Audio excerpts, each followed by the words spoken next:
Assalamu alaykum. Dünyanın her qaysi yerlerinde yaşayotgan muhterem qarindoshlar, hammanglarga Allohning salami, rahmati bo'lg'ay. Muhterem qarindoshlar, Qur'ondan nazar programmamizning 46-sonida ko'rishib turibdik.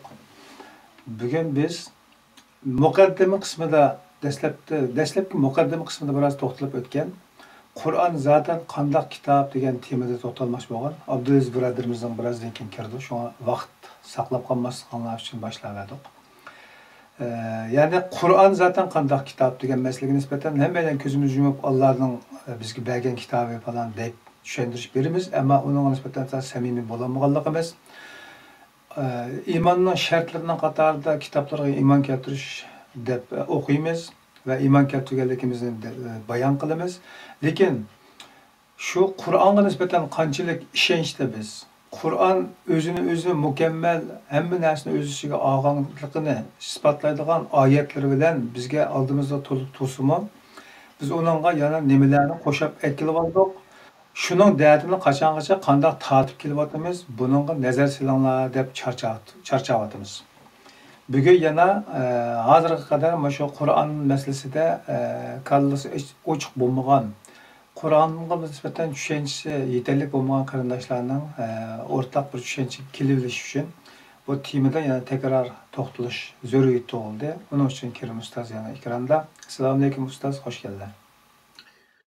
Va alaykum assalom. Qanday ahvollar, Atijimatullomi? Alhamdulillah. Allohga shukr. Özlerim selamet tug'ayli inşallah. Programma hozir qadar davom qilyotdi. Har qanday bir musibat yoki bo'lmasa varang churong daqdumboqlab chelinsimi va hatto qaqshalsimi, yolg'iz qolsaqmi, qaqshab ketsimi davom qilyapmiz. Shuning barakati bilan har qatimli programma 500 dan ortiq insonlar ko'ryapti YouTube'da, Facebook'dan shunga yaqin. Ya'ni 1 ming yaqin qarindoshlarimiz ko'ryapti. Lekin o'tirda men bunga nisbatan ishondim. Bu bir fikir to'g'ri ekan, Qur'onga qaytish emining to'g'ri yo'li ekan deb meclisine kirib chiqqanlar nihoyat oz. Chunki bo'ron chopqinga yalang'och badan bilan ko'krak kirib chiqalash o ayrim bir masala ekan. Bugun inshaalloh Qur'onni qayta bir tonaylik dedik. Marhamat. Assalomu alaykum. Dunyoning har qaysi joylari hurmatli qarindoshlar, hammanglarning shu vaqt xayrli bo'lsin. Hozir deyilgandek, Qur'oni Karim neki bir qandoq kitobligi haqida shu muqaddimada neki iymon, Qur'onga, yani Allohning kitobi Qur'oni Karimga iymon keltirish haqida degandek buni bir qurib bayon qilib o'tdik. Shu 45 sonning ichida birisida bor bu. Endi Qur'oni Karimdagi roli haqida bir qurib to'xtalib o'tgandik. Endi yana Qur'oni Karimdagi bir qism, yana Qur'on qarta bir qism savollar so'raldi. Misal Qur'oni Karimning o'zini qonun desak qanday bo'ladi? Ilm kitobi desak qanday bo'ladi? Misal.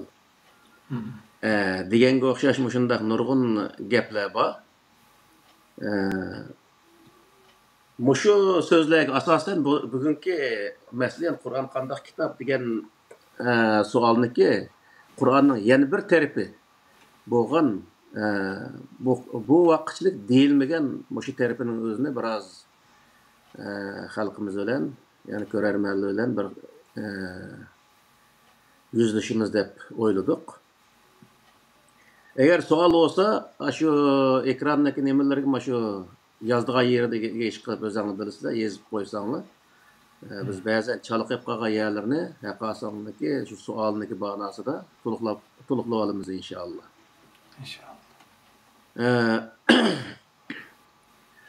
Qur'on kimning kitobi deganga hech qanday bir insonniki shubhasi yo'q. Qur'oni Karim Allohning kitobi mana shu aytgan vaqtida Alloh taolo o'zining bu kitobini vahiy orqali payg'ambarga tushirgan, insoniyatni to'g'ri yo'lga yetaklash maqsadida. Ya'ni bu qadar yana o'zi qisqa o'zi ibora bilan xuloslagan chog'da shunday bir kitob. Hamda Qur'oni Karim Allohning kitobi ekanligi bo'lgan dalil nima degan nurg'ulg'an gaplar bo'ldi. Buning qarta Allah Taala'nın her bir yaratkan mahluqi bir mo'jiza bo'lganga o'xshash. Qur'oni Karimmi Allah Taala tushirgan kitob bo'lganligi uchun insonlar hozirgachilik bu Qur'oni Karimga o'xshash bir kitobni tushirolmagani, yozolmaganligi uchun bu o'ziniki mo'jiza holatini saqlab qoliqliq.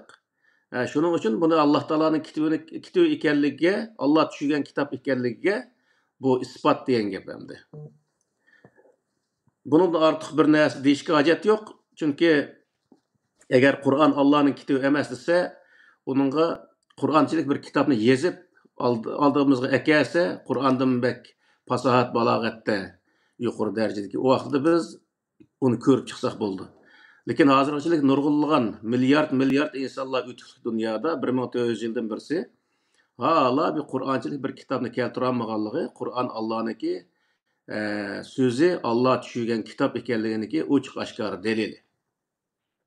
Yani birinchi nemisi. Hamda qarindoshlarımızın bir qismi degandek Qur'oni Karim qonun kitobi, qonun kitobi desak bo'ladi. Allohning qonuni deb degan bunda gaplarni qilgan qarindoshlarimiz bor. Ulardan Alloh rozi bo'lsin. Zot ashunchalik tirishish. Qur'oni Karim qanday bir kitobdir deb shuning o'zini varig'ini o'rib jo'rib, ashning qarashning o'zi nihoyat o'zi yaxshi bir ish. Chunki Qur'onni tushunish maqsadida kichkina aql ishiltish, kuch sarf qilish bu nihoyat yaxshi bir fazilat.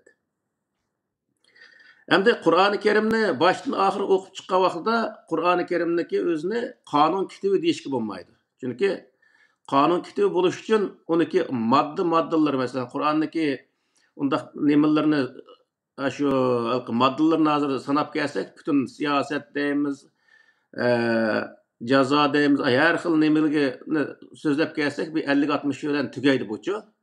Bu 50-60 modda bilan qonun bo'lmaydi bir tarafdan. Shuning uchun bu Qur'oni Karimni qonun kitobi deyishga bo'lmaydi.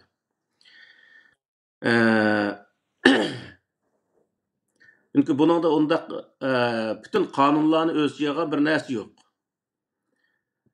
Endi bu bir tarafi. Ikkinchi bir tarafi, agar qonun kitobi bo'lib qolgan bo'lsa, bu kitobning o'zini hozir qo'llanishga tamoman bo'lmaydigan bir kitob holatida bo'ldi misol. Nima uchun degan vaqtda bu 1400 yil burunqi bir ahvolga, 1400 yil burunqi bir jamiyatga tushgan bir qonun bo'lgan bo'ladi. Shu vaqtda iqtisodiy, madaniy misol shu zamondagi o'zi insonlarniki har xil shakldagi shu ahvoli qarta tuzalgan bir qonun bo'lgan bo'ladi.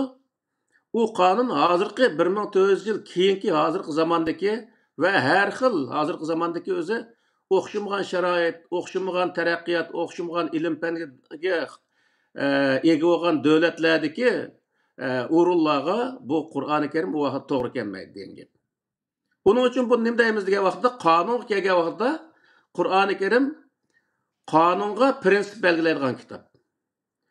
Qonun deganning o'zi bir davlatning qonuni bo'lsa, misol Angliyaning qonuni buningdan 1000 yil shunday burun yozilgan bir qonunki, u davomli uni shu davlatniki amaliy ahvoli qarta to'liqlab mangadi. Amerika shunday to'liqlab mangishlik hozirgachilik qonun chiqardi bir narsaga, ba'zan qonunning o'zini amaldan qoldirdi degandek shunday qiliqliq. Chunki insonlar nima qilgandekin, bu Qur'onchi degan vaqtda Qur'onda bir narsani amaldan qoldirib o'tish va hokazo ishlar mavjud emas. Undaq qilishga bo'lmaydi. Uning uchun bu Qur'onning qonun bir zamonga, o zamonga bo'lsa-mu yoki 30-40 yillik bir zamonga to'g'ri keladigan, davomli uni shu keyingi zamonlarda yangidan paydo bo'lgan masalalar qarta uni tuzish ko'rgizib chiqib turmasa, u o'zi qonun insonlarga ish qil qo'ymaydigan, jamiyatga to'liq moslashamaydigan bir qonun bo'ladi. Uning uchun bu qonunni davomli davlatlar uni tuzib turdi. Ammo Qur'oni Karim degan vaqtda uni davomli tuzib turishga bo'lmaydi. Shuning uchun bu Qur'onda qonunga nima qiladi degan vaqtda qonun emas, qonunga prinsip belgilaydigan, shart qo'yadigan bir kitob. U nima degan vaqtda Qur'onda qonun yo'q. Qonunni tuzishni Alloh taolo insonning o'ziga tashlab qo'ydi. Masalan, hozirgi zamonda har qanday bir islom mamlakati bo'lsa-mu, u davlat o'zining qonunini tuzaydi. Har xil shaklda o'zining territoriyasiniki, jo'grafiyalik shu şu yerdeki cemiyetki qarta qanun tuzaydi. O yerdeki milletler, o yerdeki medeniyetler hemmisi qarta ortak qilib bir qanun tuzaydi. Allah Taala o qanun qo'ygan prinsipi nima vaqtida? Degan vaqtida adolat. O qonunni bütün şu davlat territoriyasida insonlarga adil ijro qilishga buyurdi. Ya'ni bundaq prinsipni o'ttirib qo'ygan bo'lg'achqa bu hech bir zaman bu Qur'oni Karim oxir qolmaydi. Yani her qandaq bir mukammal bir qonun tuzalgan taqdirdami, u qonunga Qur'oni Karimning qo'ydigan sharti nima degan vaqtida, prinsipi nima degan vaqtida adolat. U qonunni hamma odamga o'xshash o'zi ijro qilish. Her xil dindagi, her xil rangdagi, her xil madaniyatdagi insonlarning hammasi qonun oldi barobar, qonunni o'zi barobar degan shart ostida o'xshash ijro qilish. Mana mo'shuning o'zini belgilgan Qur'oni Karim. Shu nima va iza hakamtum baynan nasi nimalqi an tahkumu bil adli degan oyat var Qur'oni Karimda. İnsanlarning orasida sizlar qonunni ijro qilgan vaqtda adolatli ijro qilinglar deydi. Yani Qur'oni Karimniki prinsip mana shu.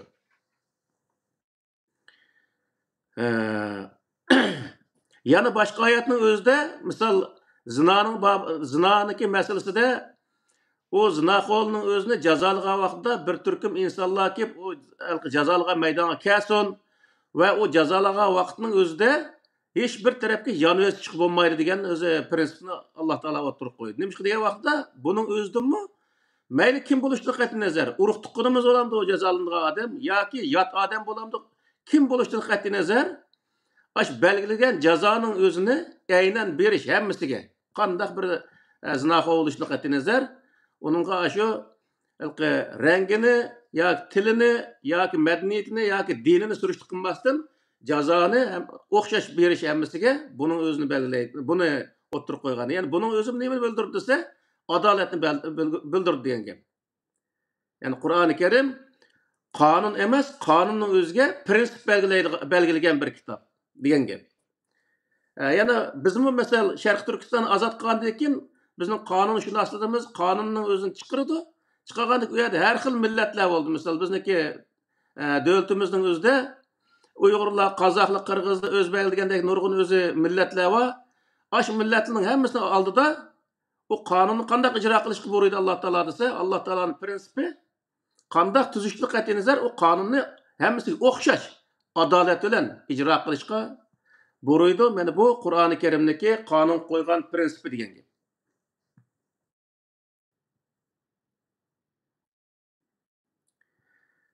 Endi Qur'oni Karim e'tiqod kitobi deb bayon qiladi. Chunki buningda bir qism e'tiqodga munosabatlikmi oyatlar bor. Şunun qarta hem Qur'oni Karim bir tarafdan e'tiqodni bayon qiladi, yana bir tarafdan e'tiqodning o'ziga shart qo'ydi, prinsip qo'ydi. Misol Alloh ishonishga buyurdi Qur'oni Karim. Uning sharti nima degan vaqtda uning hech narsani sherik qilmaslikni buyurdi. Allohga ishonish shart. Alloh ishonish o'zi bir musulmon bo'lishni xohlagan bir insonga bir aşu nima hamda shart uniki yana o'zi prinsipi nima degan vaqtda hech narsani sherik qilmaslik. Yani Alloh taoloniki min dunillah deydi Qur'oni Karim nurg'u yerda.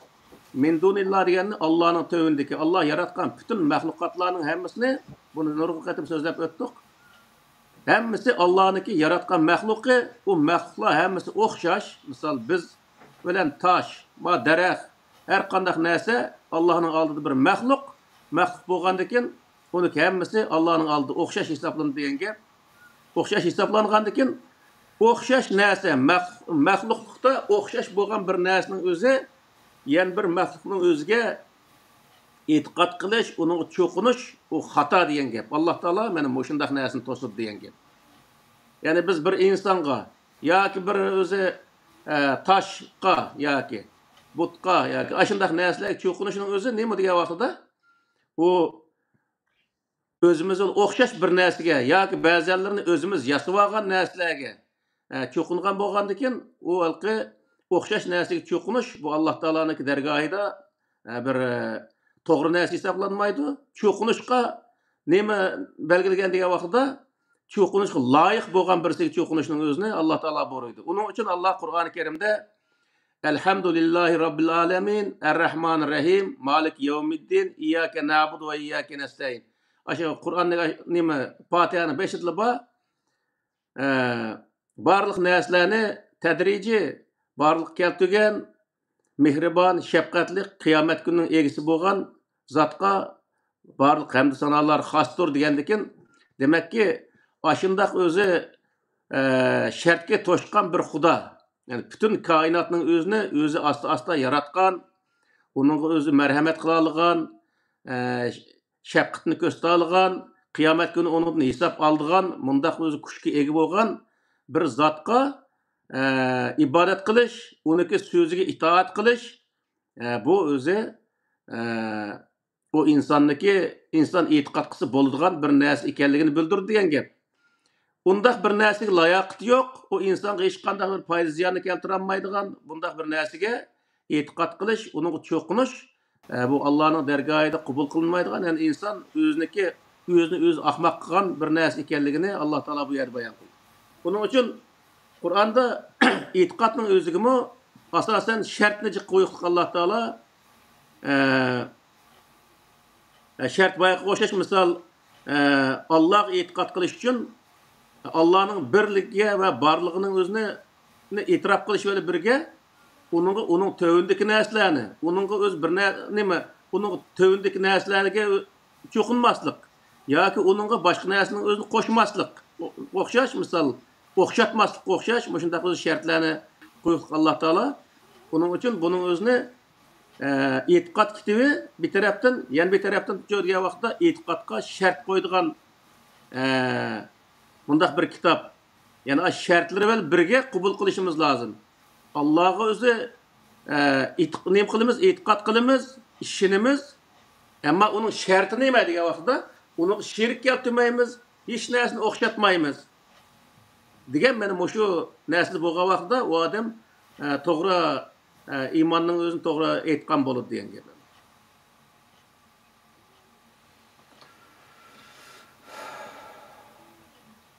Hem de siyaset sahası diyor vaqtda Kur'an-ı Kerim'de siyaset yok.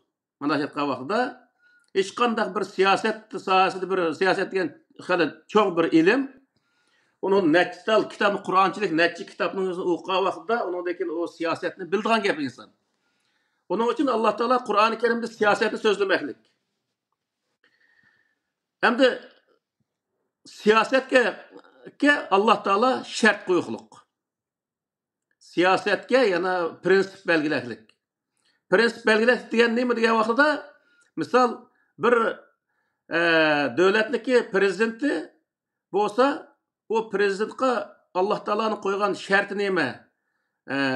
Prinsipi nima degan vaqtda o prezident butun territoriyadagi, ya'ni shu davlatning territoriyasi ichidagi, ya'ni shu davlatning fuqarosi bo'lgan odamning hammasiga rangiga, diniga ve onun tiliga, madaniyatiga hurmat qilgan shart ostida uningga o'xshash muomala qilish.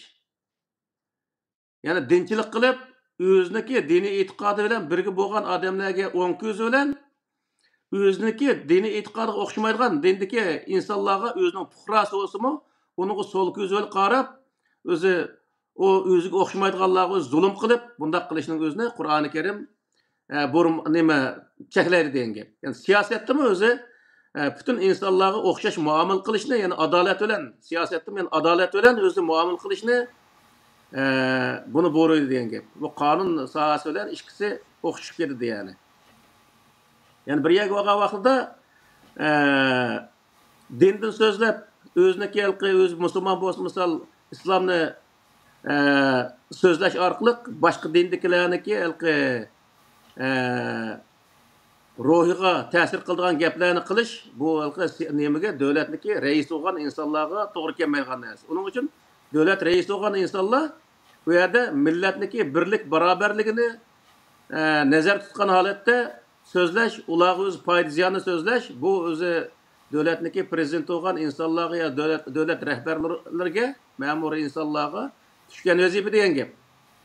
Ammo u yerda davlat prezidentlari dinni so'zlash bu to'g'ri bo'lmaydi degan gap. Chunki u dinni so'zlagan vaqtida bir taraflama bo'ladi vaqtida.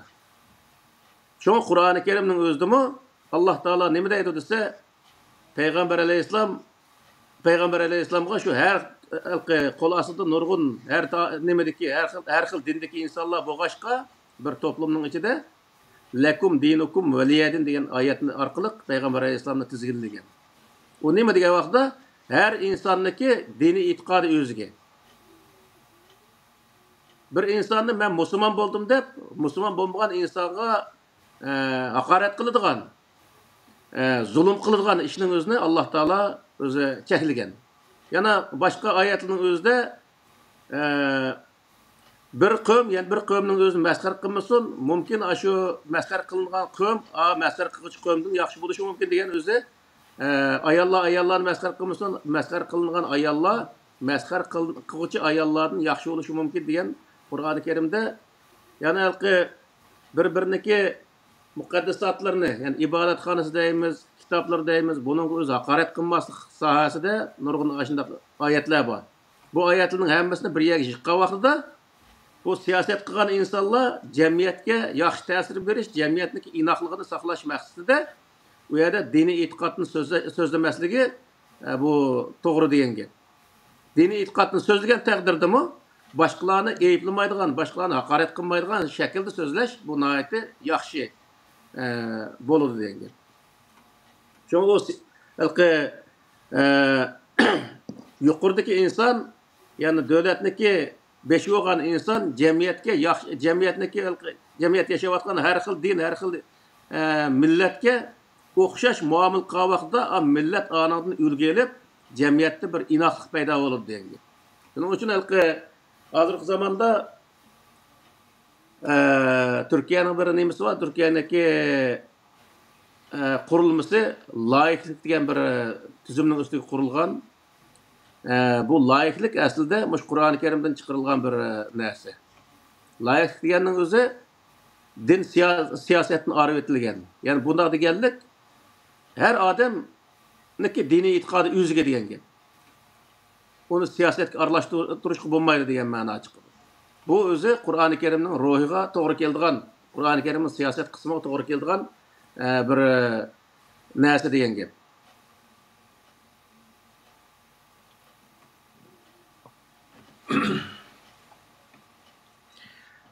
Bir qism insonlar misol Qur'oni Karimda mirosniki babida 3dan biri, 4dan biri, 5dan biri, 6dan biri degan sallarning chiqqini qarab Qur'oni Karimda men matematikmi bor deb uni ilm kitobi, ilm fan kitobi qilib olaqliq.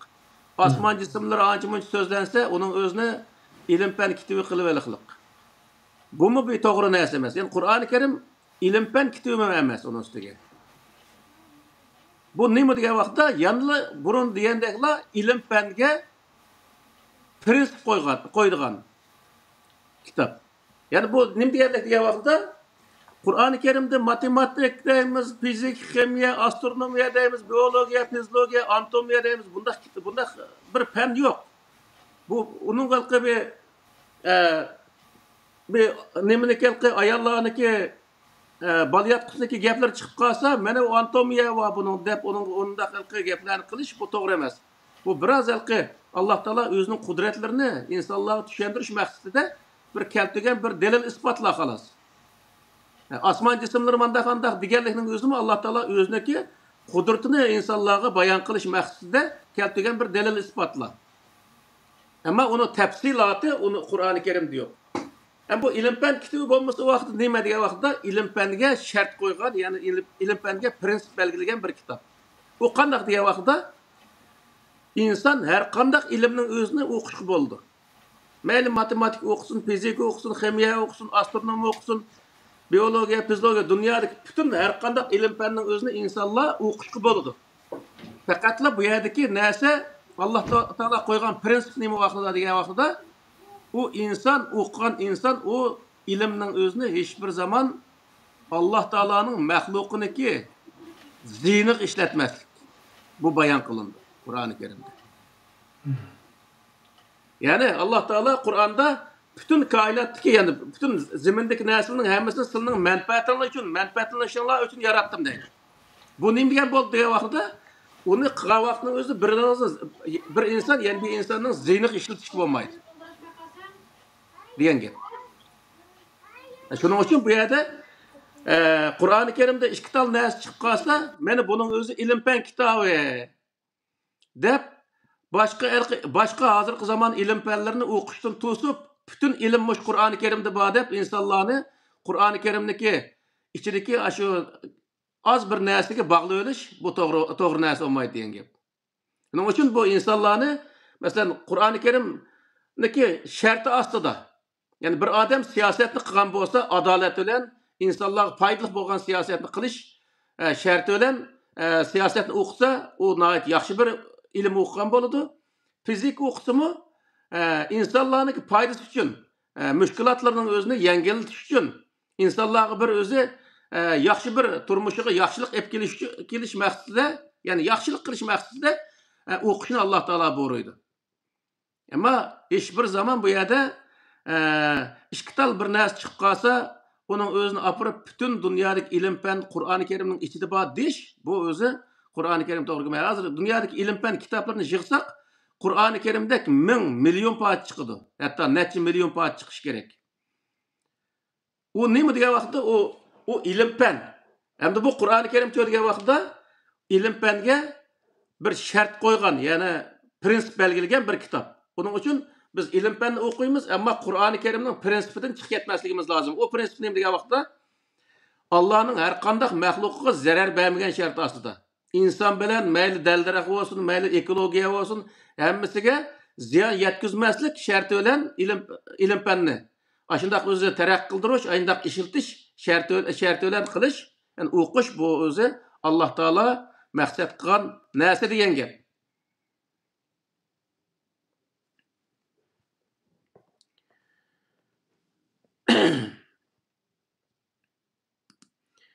Hamda Qur'onda ve ticaretdeki gaplar chiqib qoladi, ba'zi yerdagi pul molning gaplari chiqib qoladi. Bunda qilsa Qur'oni Karimning o'zi shu iqtisod tepishni o'rgatadi deydigan gaplarmi bor. Bu bir xato narsa. Qur'oni Karimda pul tepishni o'rgatmaydi hech qanday bir yerda. Tijoratni qanday qilamiz, qaysi shirkatni quramiz, qayerga o'zi qanday qilamiz, bundaq to'g'riliq hech qanday bir ma'lumot yo'q Qur'onda. Hep qanday qilib degan vaqtda Alloh taolo Qur'oni Karimda pul topadigan insonga qo'ygan o'zi sharti bor, ya'ni o'zi prinsipi bor. U nima degan vaqtda haromdan topmaslik. Ya'ni kishining mollarining o'zini behuda elib olmaslik, ya'ni haromdan o'zi pul topmaslik. Bu bir. Ikkinchisi topgan pulning o'zini Alloh ko'rsatgan to'g'ri yo'lda ishlatgan. Alloh ko'rsatgan yo'lning hammasi to'g'ri, unda Alloh ko'rsatgan yo'lda ishlatish. Mana mush shart. Biz shu Qur'oni Karim prinsipini bilib olsaqlar, bu nayt bir 2 tal 3 tal har narsada bu nayt o'zimizga o'ngay to'xtaydi. Ya'ni iqtisodni topgan odam haromdan topmaslik, birisi zulm qilgan shart ostida bundaq pul topmaslik. O pulni topgandan keyin to'g'ri yo'lda ishlatish. To'g'ri yo'l qaysi degan vaqtda fi sabilillah. Ya'ni Alloh ko'rsatgan yo'lda ishlatish. O yo'l degan qanday degan vaqtda ehtiyojliq o'rinlarga berish. Misol Qur'oni Karimda 8 o'rinning o'zini ko'rsatdi. Shu 8 o'rinning hammasi misol yo'qsullarga berish, faqirlarga berish, yaqinlarga berish, pul tugab ketgan yo'lovchilarga berish degandan boshlab fi sabilillah deb oxirsida uningda boshqa har qanday o'zi to'g'ri yo'llarda, ya'ni Alloh ko'rsatgan yo'llarning hammasiga berish, bu o'zi iqtisodni to'g'ri ishlatganlik bo'ldi. Shu iqtisod kelgan chog'da bir ikki og'iz gap, ya'ni bizniki hozirgi mollalarimiz bu hozirgi zakat, sadaqa deganning o'zini biz bu da'vo ishlarimizga ishlatishga bo'lmaydi. deb o'zi deyotgan insonlar bor. Buni faqatla o'zi g'ayrat miskinlik berishimiz kerak deb degan bundaq bir gaplar borda. Bu fi sabilillah degan gapning ichida mushu hozirgi vatan davosiga ishiltish davo deganni u bir g'ayrat miskinni qutqazgandimi cho'ng ish endi u. U g'ayrat miskinni g'ayratlikdan, miskinlikdan qutqizgan narsa nima desa vatanning mustaqilligi. Vatanni mustaqil qilsak, u vaqtda u g'ayrat miskin qolmaydi. Onun uchun bu sadaqa olsun, zakat olsun, zakat degan zaten boj degan gap, musulmonlarga qo'yilgan boj.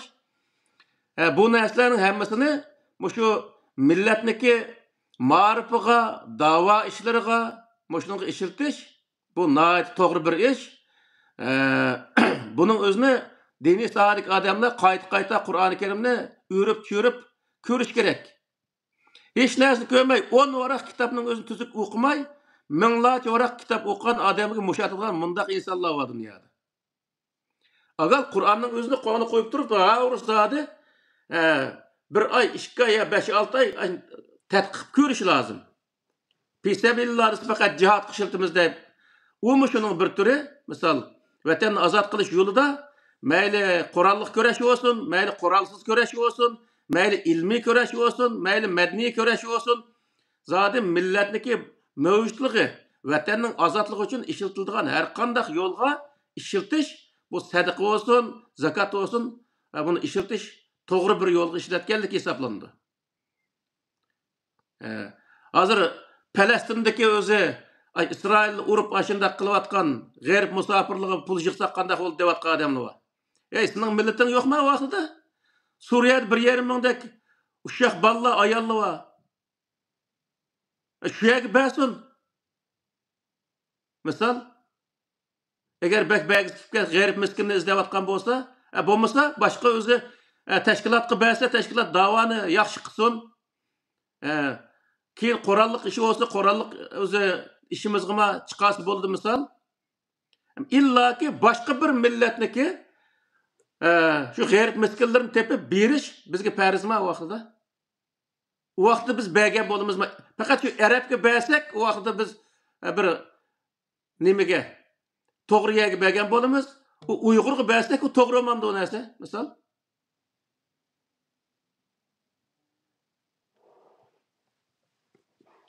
Müşahidim hazır anlavatımız Palestin'e şu pul yığıp Palestin'e berdiğen gepler. Bu qandaq bir insançılık bu. Oğlum Tursun'un bir gepi batı. Qo'ngimda ishta yo'q, etim macan bo'ladigan. Tam ashning o'zida o'zingniki shunchalik qiyin ahvol turayotgan insonlaring bor. Davoyimiz o kadar qiyin ahvolda ketyapti. Mayli har sohada bo'lsin. Ballarımızın o'qishlari misol, har yerda o'qiyotgan balla iqtisodning sababini o'qiyolmay ketayotgan ahvollar bor. Mana mushundaq ishlarning o'ziga sarf qilmay, uning o'zini senza hamda boshqa bir yerga berishga nima hojating borsiniki zot deymanda. Bu ham bir insonlikmi endi? Qur'oni Karimda birinchi o'zingning atrofidagi insonlarni boshlaysa deydi. Qur'oni Karimda Qarunning voqeasini Alloh taolo bayon qilib, öz milletiga xiyonat qilgan odamdimi? Ziyon tortgan odamlar bormi degan o'zi Qur'onga kelgan maxsus oyat bor. Shu Fir'avnning voqealigi, Fir'avn Qarunning voqealigini o'qisa, shu Qur'oni Karimda bor. Ya'ni Fir'avn zolim taraf turib, o'zi İsrail avlodlaridan bo'lsa-mu, zolim taraf turib, o'zining milletiga pulni xashlamaganligi uchun Alloh taolo uni nima deydi desa, o'zining milletiga zulm qilgan inson deb qarayapti deydi. Demek bu yerlik narsa nima degan vaqtda o'zimiz patqoqning ichida turayotgan bir insonlar o'zimiz patqoqdan chiqarib, undan keyin boshqa patqoq qilib qolganlarga qo'limizdan kelishicha yordam qilsak bo'ldi. Sen o'zingning ishini qilmay turib, qanday qilsa boshqa bir insonning ishini sen bu yerda misol o'zimizda eshib turgan bo'lsa u kashki. Davoning ishini desa, hammasining besh og'riydi. Şundan keyin o davam tuzuk mangmaydigan gap. O dava qilayotgan insonlar bir tarafdan qo'saqni vaqim sonmaydi. Yana bir tarafdan o'zi mangmi sonmaydi. O ishdan sirt qilgan ishning o'zi ish bo'lamdi o.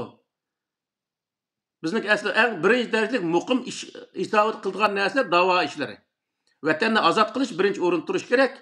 Undan keyin o'zimiz qo'saq beqish ikkinchi o'rinda turish kerak.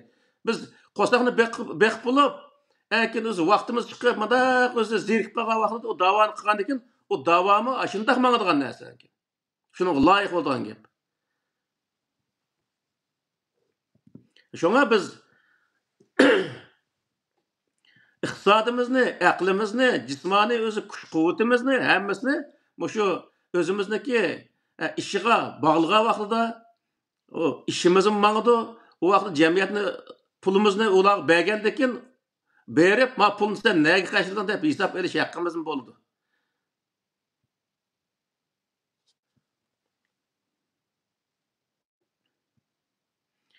Yani birisi Qur'oni Karim cemiyetshunoslikning o'zini o'rgatadigan bir kitob emas. Yani nurg'un insonlar va cemiyetshunoslikning o'zi Qur'oni Karimning oyatiga, oyatiga asoslangan vaqtda Qur'oni Karim degan cemiyetshunoslikni o'rgatadi deb o'zi bemincha shunday so'zlayotgan insonlar va ham yuqorida bir og'iz gap bilan ilm-fan kitobi emas degan gapni chiqadi asli bu. Shunga bu cemiyetshunoslikni o'rgatmaydi. Cemiyetke o'zi shart qo'ydi. Prinsip qo'ydigan kitob bu. Bu nima degan vaqtda boyaqi degandek bir jamiyatda yashaydigan insonlar bir-biriniki diniy e'tiqodiga, madaniyatiga va milliy kimligiga hurmat qilish shart ostida barobar yashash Qur'oni Karim qo'ygan shart. Yani Qur'oni Karim qo'ygan prinsip. Mush prinsip ichida yashasa insonlar inoq yashay oladi degan gap. Yani u yerda emtahon adaq qilish kerak, semtahon mandaq qilish kerak, mandaq qancha jamiyat andaq bo'ldi degan to'g'riliq Qur'oni Karim bunday narsani so'zlamaydi. Faqat u yerda nim qildisi bir jamiyat yashaydigan insonlarga qo'ygan shart boyqi deyilgini. Bir-biriniki muqaddasatlarga, e'tiqodiga, kimlikka hurmat qilish shart ostida yashasa u jamiyatda inoq yashay oladi degan gap. İqtisodning o'zidami boshqa nimada bir og'iz gap qilibdi. Iqtisodni yordam qilgan vaqtidami Alloh taolo insonlarga degan narsa bor. Ya'ni bir jamiyatda misol bir davlat o'zi iqtisodiy yordam qilmoqchi bo'lsa, u yerda paloni islom dinini qabul qilgan insonlarga bu o'zi nimaning o'zini iqtisodni yordam qilish bo'ldi demasdan iqtisod nima qiyinchilik yani iqtisodiy qiyinchiligi va insonlarga deblekin tugatgan o yerda. Bu nimani bildirdi desa, qaysi din, qaysi mazhab yoki bo'lmaydi qaysi millat bo'lishiga qat'iy nazar bir davlatning ichida qandaq bir insonning iqtisodiy qiyinchiligi bo'lsa, u qandaq mazhab, qaysi din bo'lishiga qat'iy nazar uningga o'z iqtisodiy yordam qilish lozim degan gap. U yerda faqat lekin o'zi musulmonga yordam qilish yoki bo'lmaydi, yani bir narsaga yordam qilish degan bir undaq narsa belgilanmagan.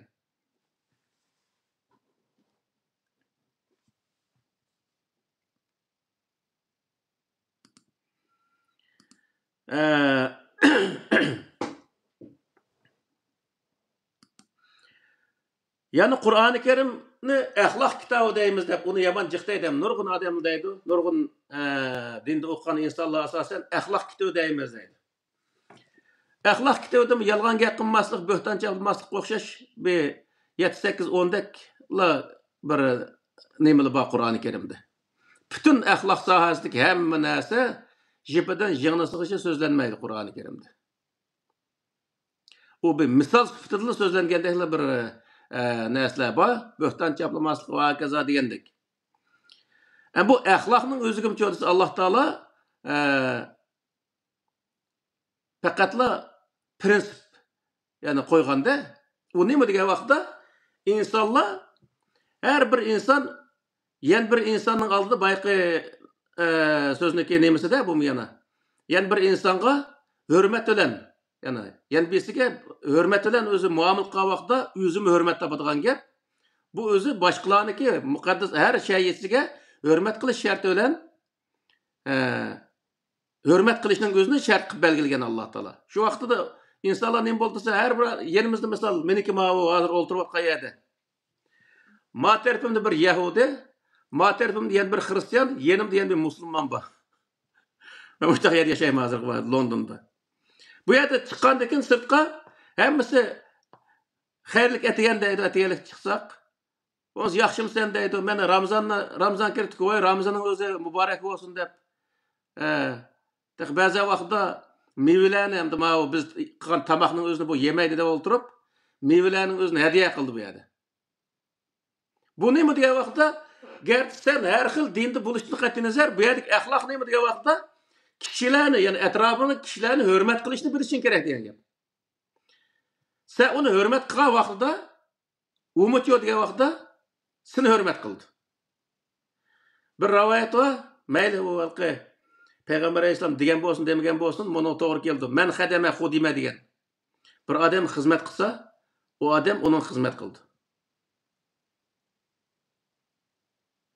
Xuddi shunga o'xshash, biz o'zimiz odam bo'lishimizning sirtida boshqa odamlarning o'zini mayli u diniy o'xshamasin, mayli o'zi rangi o'xshamasin, uning o'zini bir odam deb hisoblagan vaqtda umid yo'q, bizni odam deb hisoblaydi degan gap.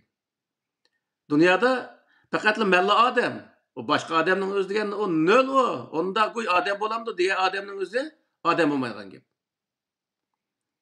Shuning uchun Alloh taolo nima deydi bu yerda desa, biz yaxshi, to'g'ri odam bo'lish uchun, axloqli odam bo'lish uchun boshqalarniki har xil sohasiga biz o'zi daxl tarz qilmasligimiz lozim. Ham faqat Qur'oni Karimning bizga degan bir nimasi bor, buyrug'i bor.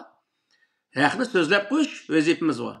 Ammo hech bir insonni majburlash, buni kirmadan deb haqoratlash, uni zulm qilish va uni mol-varlig'ining o'zini qani meli halol menga deydigan bundaq narsani hech bir zaman demakdir Qur'oni Karim.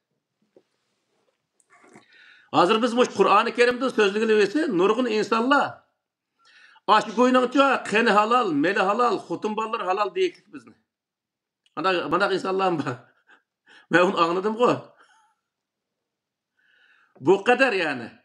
Kur'an'ı sözleyen adamlar devadı bunun özünde. Biz bir adamla hakaret kılmadık. Ama doğrusu bu devatımız bu yerde. Aşın devatkan insanlar var. Öz vaxtda peygamberlerinin beşiği neymi kelgen bolsa, şular neymi deyilgen bolsa, bizgi mi? Aşı deyilvadı asasen kivadı peygamberin beşiği kelgen nesi bir taraftan kivadı bizgi mi? Bundan nesi? Şunun için ahlak diyenin özü çıraylık kostüm burulukunu kiyip, çaşlarımızı tarif edip, yüz gözümüzü sokup böyle juvakallıkla ahlak emez. Ahlak diyenin özü insandek, başka insandek muamele kılış, her nesige, Allah yaratkan her nesige layıkıda muamele kılış, bunun özü ahlak bu. Bozgunçuluk kılış, başkalarını közgülmezlik, başkalarını hakaret kılış, bunların hemisi diyorsa bu ahlaksızlık. Onun için Allah Teala bu yerde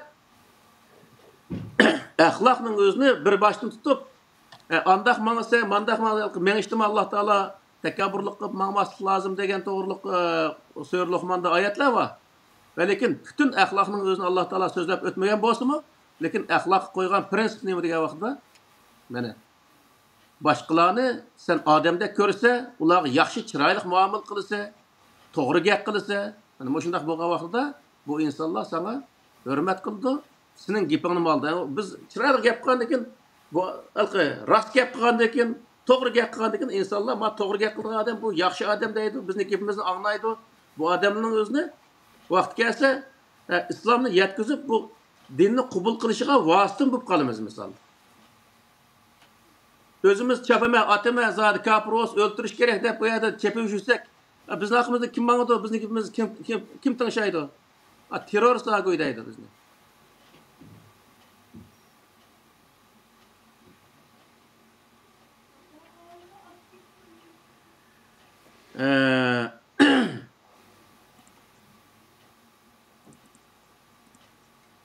Yana ictimai münasebet. İctimai münasebet doğruluk bu halkı ticaret, mesela halkaralık ticaret deyimiz ya ki ancak ticaret üniversitelerde mesela ictimai münasebet doğruluk nayet cih ders ötüldü çünkü ticaret degenin münasebet arkalık bolduğu şu başka. Onunki kitaplarını kögen ben. Şu hem de Şu 4 yıl okuyduğuk 4 yılın özde muş Kur'ançılık bir 30-40 baş kitap okuyduğuk değil mi menimce? Bunda cık nersi okuydu.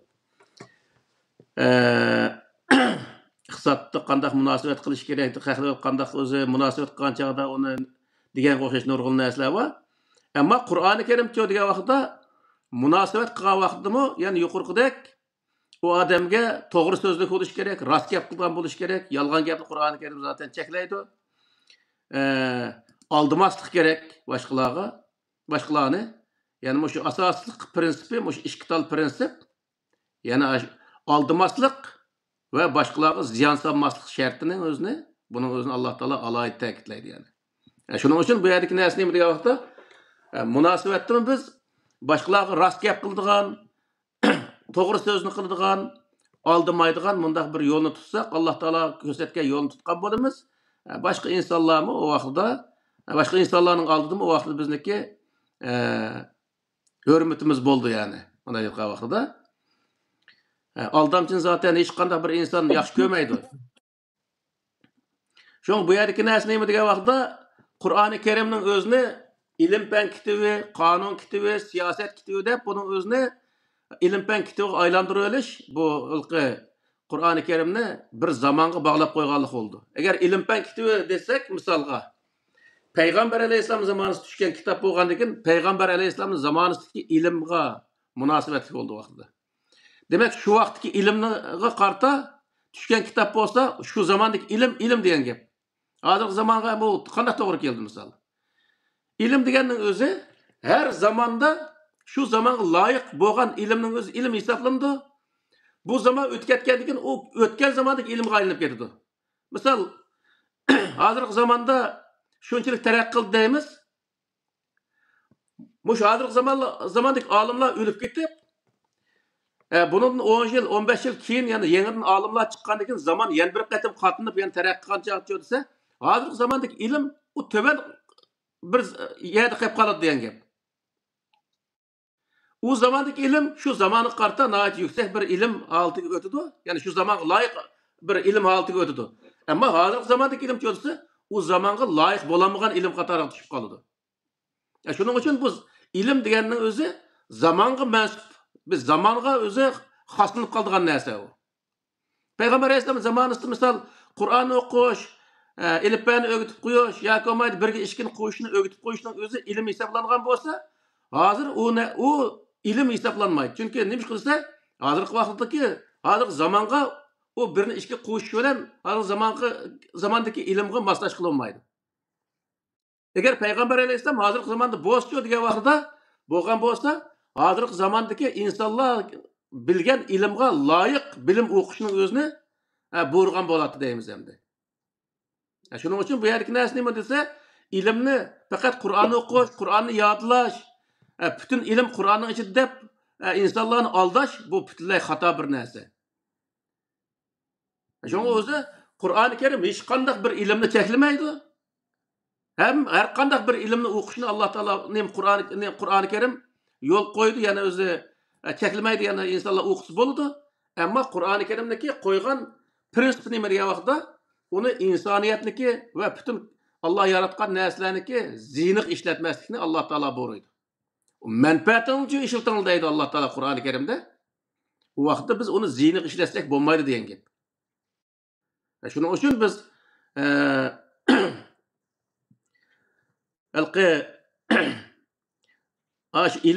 ilim degan bir mavzu o'tgan qo'yma. Shu mavzuda biz so'zlab o'tdik buning o'zini. Ilim degan sohaga kelgan vaqtda o'z zamonida Mahmud Qashqari, Yusuf Qasojibning cho'ng bir olim degan bo'lsak, u olimlar shu zamondagi cho'ng olimlar. Ham hozirgi vaqtda degan vaqtda u olimni kelib hammamiz bilamiz. Erkin Sidiqdan bek bilatdi, u osmon jismlarini uningdan bek tekshirayotgan odam desak, u to'g'ri bo'lmaydigan gap. Erkin Sidiq akımız hazırki zamandaki astronom alimi. O adamlar o zamandaki edebiyat alimleri mesela Mahmud Qashqari adam degan boğullarımız o zamandaki alimler misal. Hazır o kitaplı anda kitap tamam o kitaplı beşimizin üstü yeri var. Ama hazırki zaman olsa onun noç kitabını yazdığan alimlerimiz hazır ba diyen gap. Demek Biz davamlı bunundan burun ölüp ketken adamın düşük gap lekin aldığımızdaki alimlarga hürmet kılmaydigan, aldığımızdaki alimlarni ki hazır biz yaşayatkan zamanda yaşayatkan alimlardan menfaat almaydigan, onu kadirlemaydigan bundaq bir insanlar bo'lib qolsak, u vaqtda biz nihoyatda halimizga voy bo'lib keldi. Shuning uchun bu yerdagi narsa nima degan vaqtda her zamanda şu zamandaki narsalarning, şu zamandaki alimlarniki, şu zamandaki insanların qadr qimmatini qilish bu nihoyat muhim narsa. Biz davamlı o'zi o'lib ketgan odamning qadr qimmatini qilamiz.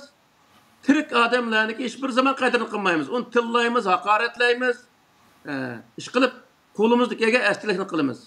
Shuning uchun uning oldigan foydani ololmay bu dunyoda o'zi quruq qo'l ketib qolamiz. Uning uchun bu o'lib ketgan olimdan ham foyda ololmaymiz. Ularni shunday katta olim deb tunisaq bo'ldi. Bu kadar yani. Endi biz hozirgi zamandagi olimlarimizni uni qadrlashimiz lozim. Uning oldigan foydalarimiz olsa, o'rganadigan narsalar olsa, o'rganishimiz lozim. Bizniki o'zi bizga tushgan vazifa bu. Şu vaqtda biz nima bo'lamiz degan vaqtda hozirgi zamonga loyiq inson bo'la olamiz deydi.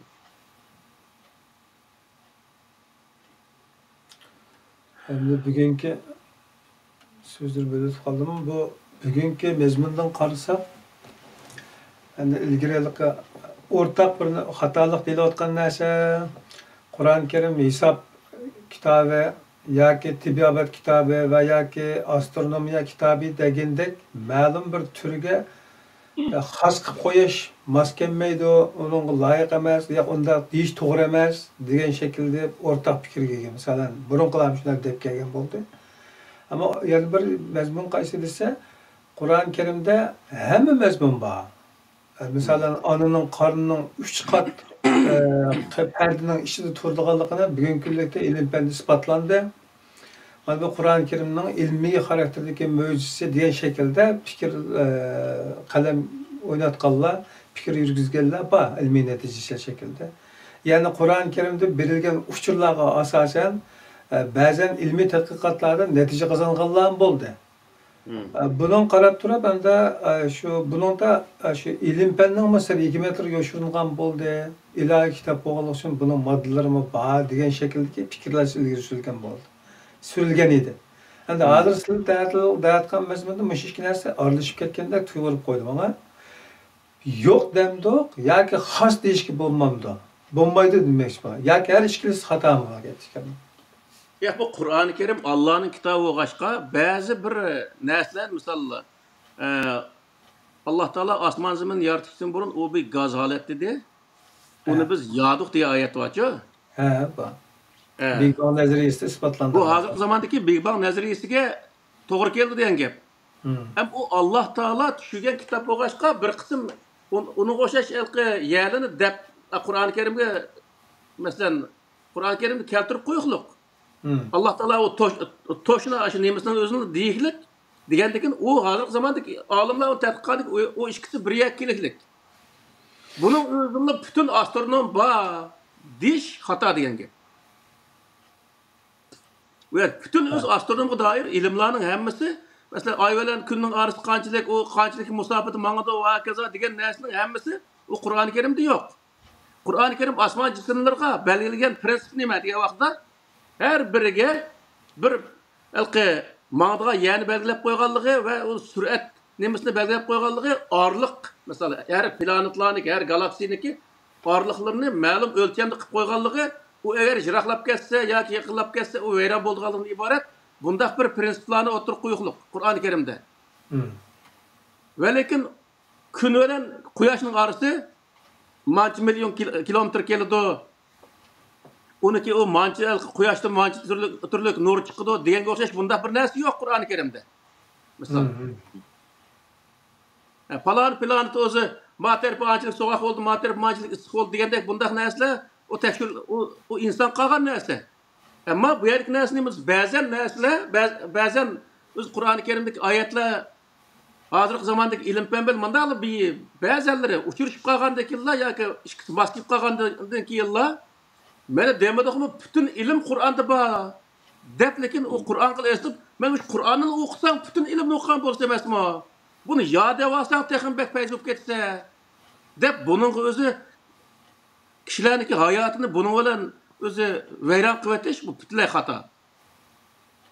Agar bir matematikchining o'zi bir bolamizning o'zi matematik o'qib bir olim bo'lsa, Qur'oni Karimning ichidagi Qur'oni Karim nima?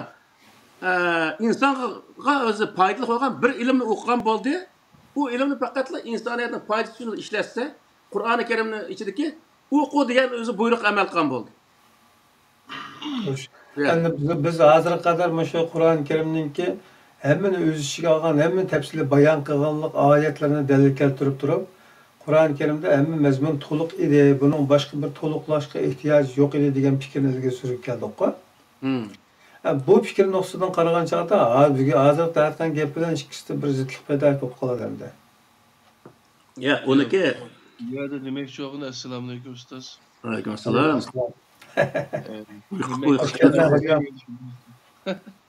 Şakrak oturaydı hep uzatıp. Esla timini biz bugün Kur'an kandak kitap emes dep koysakın bop dikemi de boylap kaldım. Mağdur sözden özbon kargan çağda. Yani hakta acemi de ustaz ben. Yani nokul Kur'an-ı Kerim'de Allah'ın kitabı geldi ki bunun bir mucize geldi ki bu Mercedes acayip mağdur yeri çaplış mağdur andıray dep. Hakikaten bak sözleydiniz mi sözler? Kur'an'ı kültürde. Onun Kağının kallısı da Allah'ymış Kur'an'ın işi de hem biraz çıkıdı ki yana köyümden anlama dep. Başka ilim penlerine ügünüşke yani kısal karaydıgan.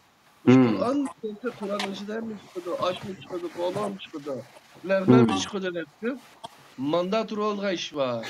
Bana hatalık bu demek için değil mi hacım? Doğru. Eskiden Kur'an mı Allah'ın kitabı? Kainat mı Allah'ın kitabı? O kainat kitabı. Şundan ko. İnsan mı Allah'ın kitabı? Hemisi ayet. Bu ayette birbirine karışık yap kalmaydın. Kur'an-ı Kerim fakat prens umumi yani ölçemli normunu belgilep koyaklar. Hem bizge kainatla ügülüşke, insanla ügülüşke çakırgılık. Ama Kur'an ügelsen şu ilim ügengen bilse demeklir. Elbette. Mesela hazır Peygamber Aleyhisselam'daki Tibabeti diyen kitaplar var. Peygamber Aleyhisselam tibabeti kıvaylıklık hazır kıvaylıklık. Acayip.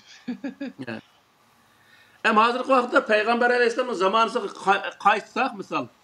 Peygamber Aleyhisselam zamanıdaki insanlara hazır zamandaki bu şu tibabet sahasındaki tibabet mi mavalki doktorluk sahasındaki hazırki kitapның özünü açılaq o'qib bersa hech qanday bir narsani tushunmaydi endi. O zamandagi insonlarniki o'zi shu zamonga xos bo'lgan ilm bilan hozirgi zamondagi ilmniki orasida nurg'un farqlar bor degan gap. Ular o zamondagi insonlar, hozirgi zamondagi insonlar. Uning uchun meniki ilm deganni zamonga xos bo'lgan narsa deganim bu. Qur'oni Karim degan vaqtda agar Qur'oni Karim ilm-fan kitob bo'lib qolsa, Payg'ambar alayhisolamning zamoni xos bo'lgan bir kitob bo'ladi. O vaqtning o'zi nima desa, hozirgi zamonda bu kitobni o'qish butunlay inson ziyonliq degan gap. Nima uchun? Chunki Payg'ambar alayhisolam zamonidagi ishni o'rganadigan gap. Hozirgi zamonga loyiq bo'lgandan Payg'ambar alayhisolamniki o'z tutgan yo'ldan chiqqan bo'lgan gap. Qur'onning yo'ldan chiqqan bo'lgan gap. Uning uchun Qur'oni Karim ilm-fanni yoki qonun, siyosat va hokazo shu ilm-fanning ichidagi narsalarmisi bu narsani so'zlamaklik. Fakat onun prensip koyukluk, o prensip her zaman ve her makana doğru düşüdür. Her zaman ve her makana doğru düşüdür hangi? Bana halette. Eğer o ilim bu kalsa, biz şu ilimnin sahasında mı dedik ki, öz vakti mesela bunun 60-70 yıl burunki yağçar uyasıgan usta bir yağaççının özünü şu vakti gibi teknik deyimiz anın özünü. Bir injiner deyimiz. Hem o adamın özünde acayip bir usta injiner tipi de oturup, hazır 90 yaş kirgen vaktinin özünde Mercedes şirketiga ekip koyup, meni manim qila olaydi desek to'g'ri bo'lamdi. U odamniki ilmi shu zamondagi ishga xos narsa degan gap. Shuning uchun bu yerda ilmning o'zi har zamonda shu zamondagi ehtiyojga qarata o'tirib chiqqan narsa ilm bo'ladi, o'rgangan narsa ilm bo'ladi. Ammo uning oldidagi narsalar u oldiki zamonga xos narsalar degan gap. Shuning uchun inson davomli yangi zamon qarta yangi narsani o'rganishga majbur qiladigan gap. Chunki uni o'rganmasa, misol hozir telefon eng oddiysi. Bir iPhone hozir 14-15 ni alamiz qo'limizga, olsak uni ishlatgan yeri biz bir 5-10% yerini ishlatgandimiz. Faqat 90% yerining o'zini ishlatmaymiz. Nurg'un odam ishlatmaydi. Shu telefon kes ochidi, yapidi, suratda atalaydi. Ba'zi yerda video bilan ishlatalaydi. Bu qadar yani. Uning ichida nurg'un narsalar va bilimlar va uniki nurg'un qismining o'zini insonlar ishlatamaydi, nurg'un insonlar ishlatamaydi. Buni bildigan odamlar oz uchraydi. Demak, bu yerki narsa nima degan vaqtda ilm bir ilmning o'zi payg'ambarning zamoni yoki Odam alayhissalom zamonida bir ilmni o'rgangan bo'lsa, qiyomat qoyim bo'lishlik shu ilm davomli oldin qator turdi degan gapni degan usulda bunda tushunish ilmni bu xato narsa. U ilm shu zamondagi masalani hal qilgan ilm, hozirgi zamondagi ilm, hozirgi zamondagi masalani hal qiladi degan gap. Shuning uchun inson davomli zamondagi bilimni bilishga, o'rganishga majbur qiladigan gap nima uchun desiz? Zamondagi masalani hal qilish lozim. Bizdeki bu nuqtada aytgan vaqtda diniy olimlarimizniki hozirgi zamondagi masalalarni hal qilolmasligining sababi mushada. Nima uchun degan vaqtda bizniki diniy olimlar davomli buningdan 1400 yil burungi narsani o'qiydi. Sen buningdan 1400 yil burungi hikoyani o'qish orqali hozirgi zamondagi masalani qanday hal qilsa? Misol. U shu kitob bilan bu mollaning o'zi shu kitob bilan o'zini 1400 yil burungi insonga aylantirib bo'ladi. Ruhi shu 1400 yil burungi zamonda yashaydi bularniki. O jismi hozirgi zamonda yashagan bilan. Unda qo'yganki, hozirgi zamondagi masalaning o'zini so'zlab bersa, payg'ambar alayhisalom aniqqan, Abu Bakr maniqqan, ani deganday.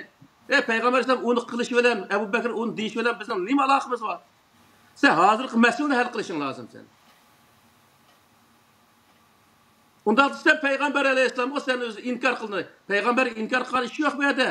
Payg'ambar alayhisalomga Allohning kitobi Qur'oni Karim tushganini hammamiz e'tirof qilamiz.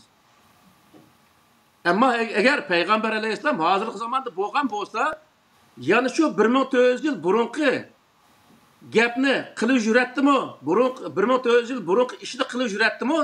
Yoki hozirgi zamonga loyiq gap qilgan bo'ladimi hozir bo'lsa? Hozirgi zamonga loyiq ish qilgan bo'ladimi? Bunu tushunish kerak insonlar. Bir rivoyat var, o to'g'ri nima? Payg'ambar alayhisalom degan bo'lsin, demagan bo'lsin, nima bu ammo shunaqa bir rivoyat var. Agar İsa deganda, İsa agar hozirgi zamonda bo'lsa, mening ummatim bo'lgan bo'ladi degan bir rivoyat var. Yaqasini anlagan bo'qaytinglar shuni. Anlagan. Bu nima degan gap desa, İsa alayhisalom payg'ambar alayhisalomga vahiy kelishdan 610 yıl burun ölüp ketken adam. Ya ki 610 yıl burun tuğulgan adam desek mi?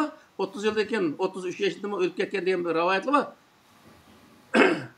Peygamber Aleyhisselam'da 600 yıl burun ölüp ketken bir adamın özü Peygamber Aleyhisselam'ın zamanındaki ilimni bilmeydi diyen gap. Eğer bolsa Peygamber Aleyhisselam'a ümmet olmay, o başçı bolamaydı diyen gap. Bu yerde. Yolbaşı bolamaydı diyen gap. Neymiş karşısı? O zaman layık bilim buluş gerek o adamdı. Ondan Peygamber hemen öldü. Peygamber Allah Teala nimde düşen dedi bizge Kur'an-ı Kerim'de. O fakat adetki normal insanlar, okşaş insanlar değillik. Bütün Peygamber'in tanıştığı vakitte aşılarını kövmedin. Aşının cemaatinin içinde birini Peygamber kıldık deydi. Allah Teala. Demek sınıfı okşaş bir insanlar o diyen gibi. Fakat onun düşken nesli modası Allah Teala'nın vehiyesi düşken diyen gibi. Allah'ın kitabı düşken diyen gibi. Halas.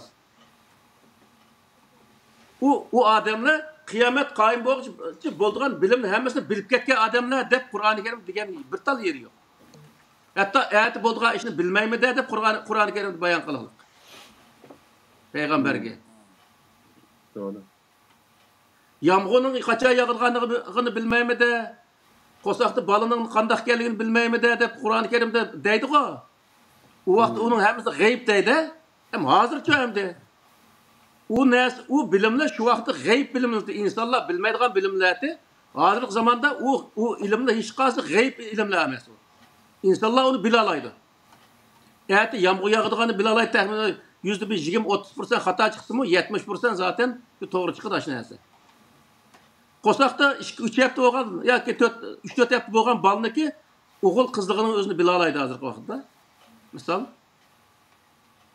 Bunun özü nima degan vaqtda Allah Taala g'ayb degan narsaning o'zini shu payg'ambar alayhisolamga shu vaqtda ma'nosi g'ayb degan bo'lsa, u qiyomat qoyim bo'lishlik hech bir inson buni bilolmaydi degan gap emas. Hozir sen bilmaydigan narsa degan gap. Sen hozirgi zamonda bilmaydigan narsa ma degan gap. Buning o'zi nima desa, keyingi zamonda insonlar uning o'zini agar tirishni bilolaydi degan ma'no chiqadi u yerda. O g'ayb deganliklar bizniki mo'lllar nima deydi desa, u g'ayb u Alloh bildigan ish, buning o'zini biz bilmaymiz deb shu qo'lni osmonga ko'tarib taslim bo'ldi. Alloh taolo uni taslim bo'l demidi. Qur'oni Karim nima deydi? Iqra bismi robbikallazi xalaq degan shu 5 oyat nima deydi? Eng oxirida Iqra va robbukal akramullazi allamal inson nima? Allamal inson ma lam ya'lama. Shu nima bilan nima qildi? Buni nima degan vaqtda o'qishlik oxirgi maqsadi nima degan vaqtda, oxirgi g'oyasi, eng cheki u narsani biz o'z tadqiq qilayotgan narsani Alloh taolo shunday bir qonuniyat bilan yaratganligini bilgichlik eng oxirgi nuqta shagar to'xtaydi degan gap. Allohning qonuniyati bilan uchrashadi inson degan gap. Masalan, hozir har qanday bir ilm-fan sohasidagi insonlar tadqiq qilgan vaqtda bir ilmning o'zini u yerda bir murakkab bir qonuniyat bilan nima qilgan gap, uchrashgan gap. Bu qonuniyat tabiat urlashtirgan desa, tabiat jonsiz narsa unday narsa qilolmaydi. Eng oxirgi verib, nurg'un olimlar andakin buni e'tirof qilish to'g'ri kelgan gap. Bu hozir olimlarniki, masalan, o'sha musulmon bo'lmagan olimlarniki, nurg'unlarniki islomni qabul qilmaslik tub sababi nima degan vaqtda eng asosiy sabab birinchi Qur'oni Karimni to'g'ri tushundira olmaslik, ikkinchisi bu musulmonlar hech bir ilmda aldığı ilgirleyenmazlık bu nurgun nesine sebep olur. Eğer Müslüman alimlerin içinde nurgulları aşında azıcık zamandaki en katı alimler olup insanların aldığı söylep mağalgan olsa nurgun insan İslam'ı kabul kıldı diyen gel. Şunun için bu yerlik nesine mi diye vakıda ilim gelgen vakıda bulup mu? İlim zaman makanga has nese o. Mesela Amerika'daki alimlerin ilmini Amerika'daki alimler özü şu düşünüdü. Onun özünü Afrika'daki terakkiman bir devlet verip sözlep verse, onda kino kögenek oturdu. Onun da hiç kadar faydalanamaydı aletті. Onun özünü biz 1400 yıl burunqi aletke qaytırdıgan bolsak bu ilimnin özünü. O zamanda bu degennin özünü ötürdü o adamını verip. Nim deydi ma goyunun özü? Asmanda mandaq deydi bu goy. O yer şar piqraydı deydi. Qanda gap o dep ötürdü. Ötürüp etken şu öz vaqtında Avrupalıqlar ayndaq degen adamның özünü. Demek bu yerdeki narsa nima degan vaqtda? Yani ilimni, yani bütün narsalarning o'zini, prinsipning o'zini, Alloh qo'ygan shartning o'zini bu yerda bilmay, o hamma narsa Qur'onda bor devilishning o'zi bu Qur'onga zulm qilganlik oldu. Yine birisiga bu dini ilim, fenli ilim depçi bunda ayrı aldığın iş var. Evet. Allah subhanahu teala bizge şunda ayrışını digen o ya. Onu biz ilim babıdım degan, bu fenli ilim, dini ilim degan bir narsa yo'q dunyoda. Her qanday ilim Alloh taolo her qanday ilimning o'zini o'qishga yo'l qo'yuqliq. Bu dunyoda zodi burun vaqtida alqi fizika, ximiya, andaq her bir fen ayrım andaq biz o'qigan vaqtda açdaqdi. Hozir alqi bioximiya deydiki, lekin alqi nim fizik ashundaq alqi ikki fen bir-birisiyle andaq birlashib ketgan andaq narsalar bor-da. Demek nima degan vaqtda u biz 30 yil burun o'qigan ilmni oxir qoldi degan gap hozirgi vaqtda. Bu yerdagi misliki nimalari Qur'oni Karimda hech qanday bir yerda diniy ilm, fanniy ilm degan bir narsa yo'q. Zaten hammasi ilm. İlim deb ataydi onun o'zini. Onun o'zini arvagan narsa nima degan vaqtda bo'libma bizning vatanda kommunistlar maktabga borgan bolaning o'zini odam maymundan bo'lgan degandek gapni o'rgatgandan keyin Alimni şunun özü nim qilib, ehtiyot qilib, şu vaqtda özü pende o'qis, andaq o'qib ketdi, mandaq o'qib ketdi degandan keyin, o fanni ilm degan gap aşağıda shakllanib, pende o'qigan odam yaxshi odam bo'lmaydi, dinsiz o'qib ketdi degan narsa aşağıdan dinsiz o'qib ketmasin deb, ashundaq bir narsani o'ydirib chiqqan. Bo'lmasa fanni ilm, diniy ilm degan narsa yo'q. Hammasi ilm. Hammasi Alloh taolo yo'l qo'ygan narsa.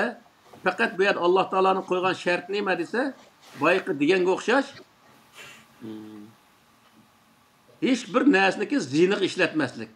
Yani odamdan boshlab, hayvondan boshlab, ekologiya, dal-daraxt, har qanday narsaniki ziniq ishlatmay, uning foydasi uchun ishlatishni Alloh taolo uni o'zi buyruq Qur'oni Karimda. Onalıqı nimi babıdın nait hayırlik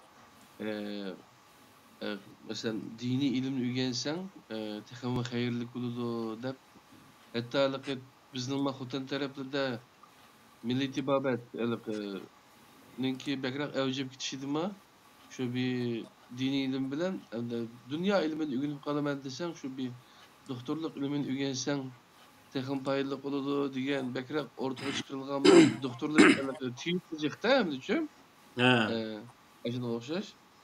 Hem de bunu ayrıştırma İmam Gazali İhya-ül İlim diyen kitapını yazga çok felsefe alımı var mı o? Mısır'da yaşap ötken alim kim? Aşağıdan bekrak ayrı veteklik deyden. Şu ayrılış aşağıdan tahtı başlangan dep banda karaydıgandım var mı? Doğru. Şuna insanlarni dunyoviy ilm emas, ahiretlik ilm bo'lgan diniy ilmga bekrak kuchsa deb tashviq shunga bo'lib ketdik. Shunga Misrga 10-20 ming qarindishimizning ketib kelishimi shu sabab. Shunda gapimni bo'lib qoldim. Shunda bo'lgan chog'da bugungi darsning temasiga aloqador nima qilsak, markazlashtirsak, unda Qur'oni Karim zaman makandan halqıgan hemmini öz işiga olgan, hamma narsani uchirib bergan kitob degan bir qarash bor. Va birga maxsus bir fanga yoki maxsus bir tutumga xos emas degan bir nim bor hamda fikr bor. Hozir ikkinchisi maxsus birisiga xos degan gapga hozir hammadan zaten unda emas deganga gap bo'ldi, uning nima yo'q. İxtilof yo'q. Hemmisidan uçurib bergan yoki hemmisidan javhirni o'z ichiga jo'g'ilgan shakldagi bir ifoda bor hamda. Ya'ni bor shuni tarkibi bor, mana jihatdan mazmun bor, mana mazmun bor, anda mazmun bor degan fikr. Buni yo'q deyil desak, bor deyil desak, hozir tilimiz ko'ydigan gap chiqadi o'tirganda. Qur'oni Karim uning kitobi emas, buning kitobi emas shaklda. Qanday murassa qilamiz bunda? Murassa ketmaydi bunga. Bu ba'zan bir qandaq nimalar bir misol sifatida. Misol Qur'oni Karimda osmon jismlariniki qonuniyatlarini bayon qilib Alloh taolochi va shams tajri li mustaqarrin laha zalik taqdirul azizil alim val qamara qaddarnahu manazila hatta adakal urjunil qadim la shams yanbaghi laha an tudrikal qamar va lal laylu sabiqun nahar va kullun fi falaki yasbahun degan shu 3 ta oyatda shuni bayon qilibdi. Bu nima degan vaqtda bir Alloh taolo butun koinot bir qonuniyat koinotning nimasi bir qonuniyatning o'zini barpo qilganligi. Her bütün kainat şu qonuniyatning ostida mavjud bo'lganligi, ya'ni vujudga chiqqanligi. Buning o'zini bayon qilganligi o bütün koinotning orasidagi hamma narsani tafsil bayon qilganlik chiqmaydi. Bu bir misol sifatida o'tirib keltirgan narsa bu. Ya'ni hozir Qur'onda bir jazo bor-ku, masalan zinoxo'rga 100 qamcha. O'g'irni andaq qilamiz, bo'htonchiga mandaq deb 5-6 la o'zi jinoyatchilarga jazo bayon qilgan oyatlar bor. Buning o'zini bütün jinoyatchilarga jazo bayon qilgan bir kitob deyishga bo'lmaydi. Bu nima desa, bu biz insonlarga bir jazo hukm chiqarishda men ashundaq chiqirdi ekanmiz deb misol sifatida keltirgan narsa. O bo'lmasa hamma narsaga undaq jazo qo'ydigan, jazoni aniq yozgan shu bo'lsa, masalan jinoiy ishlar qonunining o'zini bir davlatning jinoiy ishlar qonunini o'qib baqsa qanchalik qilin ash kitoblar. O jinoiy ishlar qonunimiz Qur'ondek necha pat chiqdi. O patmaydi o. Demek sen bir narsaga jazo belgilamoqchi bo'lsan, mana mushundaq shaklda belgilaysan degan gap bu. O illaki zodi bütün jazo men mushu deb to'rtta narsani Alloh taolo o'tirib chiqarib qo'ygan emas. Tamam.